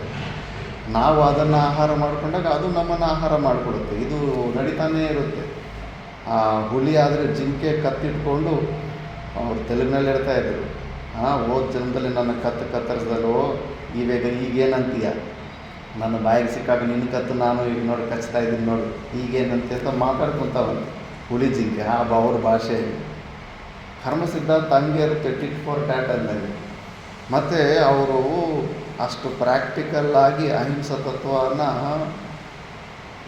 ಇಂಚಲ್ಲೂ ಪ್ರತಿಯೊಂದು ಲೈಟೆಸ್ಟು ಇನ್ಸ್ಟೆಂಟಲ್ಲೂ ಕೂಡ ಆ ತತ್ವದಲ್ಲಿರ್ತಾರೆ. ನಾವು ನಡೆಸಬೇಕಾಗುತ್ತೆ ಅಹಿಂಸಾ ತತ್ವವನ್ನು. ನಾವು ಯಾರಿಗೂ ಹಿಂಸೆ ಮಾಡೋರಲ್ಲ ಅಂತ ನಾವು ನಟನೆ ಮಾಡಬೇಕಾಗುತ್ತೆ. ಯಾಕಂದರೆ ಆ ಸ್ವರೂಪದಲ್ಲಿಲ್ಲ. ಅಂಥ ಮಹಾನುಭಾವರು ಜೀವನ್ಮುಕ್ತ ಪುರುಷರು ಆ ಥರ ಪ್ರತಿಯೊಂದು ಕೆಲಸದಲ್ಲೂ ಪ್ರತಿಯೊಂದು ಇನ್ಸ್ಟೆಂಟಲ್ಲೂ ತಕ್ಕಂಥ ಸ್ವಾಭಾವಿಕವಾಗಿ ಅವ್ರದ್ದೊಂದು ಅಂಥದ್ದೊಂದು ತತ್ವ ಇರುತ್ತೆ. ಅದಕ್ಕೆ ಅವರು ಸರ್ವೇಷಾಂ ಭೂತಾನಾಂ ಇದೆ, ಎಲ್ಲ ಸಮಯಗಳಲ್ಲೂ ಎಲ್ಲ ಭೂತಗಳಲ್ಲೂ ಆನುಕೂಲ್ಯ ರಥ ಅಹಿಂಸಕಾಹ, ಅನುಕೂಲವಾಗಿ ಅವರು ವರ್ತನೆ ಮಾಡ್ತಾರೆ. ಮಿಕ್ಕಿದ ಜೀವಿಗಳಿಂದ ತಾವು ಲಾಭ ಹೊಂದಬೇಕನ್ನೋ ಭಾವನೆ ಇರೋದು, ನಮ್ಮಿಂದ ಮಿಕ್ಕಿದವರು ಲಾಭ ಹೊಂದಲಿ ಅನ್ನೋ ಒಂದು ತತ್ವದಲ್ಲಿರ್ತಾರೆ. ಅಂಥ ಮಹಾನುಭಾವರು ಅಂಥ ಸ್ಥಿತಿಯಲ್ಲಿ ಇರ್ತಾರೆ ಅಂತ ಇಲ್ಲಿ ಹೇಳ್ತಾ ಇದ್ದಾರೆ. ಮಿಕ್ಕಿದ್ದು ನಾವು ನೆಕ್ಸ್ಟ್ ಕ್ಲಾಸಲ್ಲಿ ನೋಡೋಣ. ಓಂ ಪೂರ್ಣಮದ ಪೂರ್ಣಮಿದಂ ಪೂರ್ಣಾತ್ ಪೂರ್ಣಮುದಚ್ಯತೆ ಪೂರ್ಣಸ್ಯ ಪೂರ್ಣಮಾದಾಯ ಪೂರ್ಣಮೇವಾವಶಿಷ್ಯತೆ. ಓಂ ಶಾಂತಿ ಶಾಂತಿ ಶಾಂತಿ.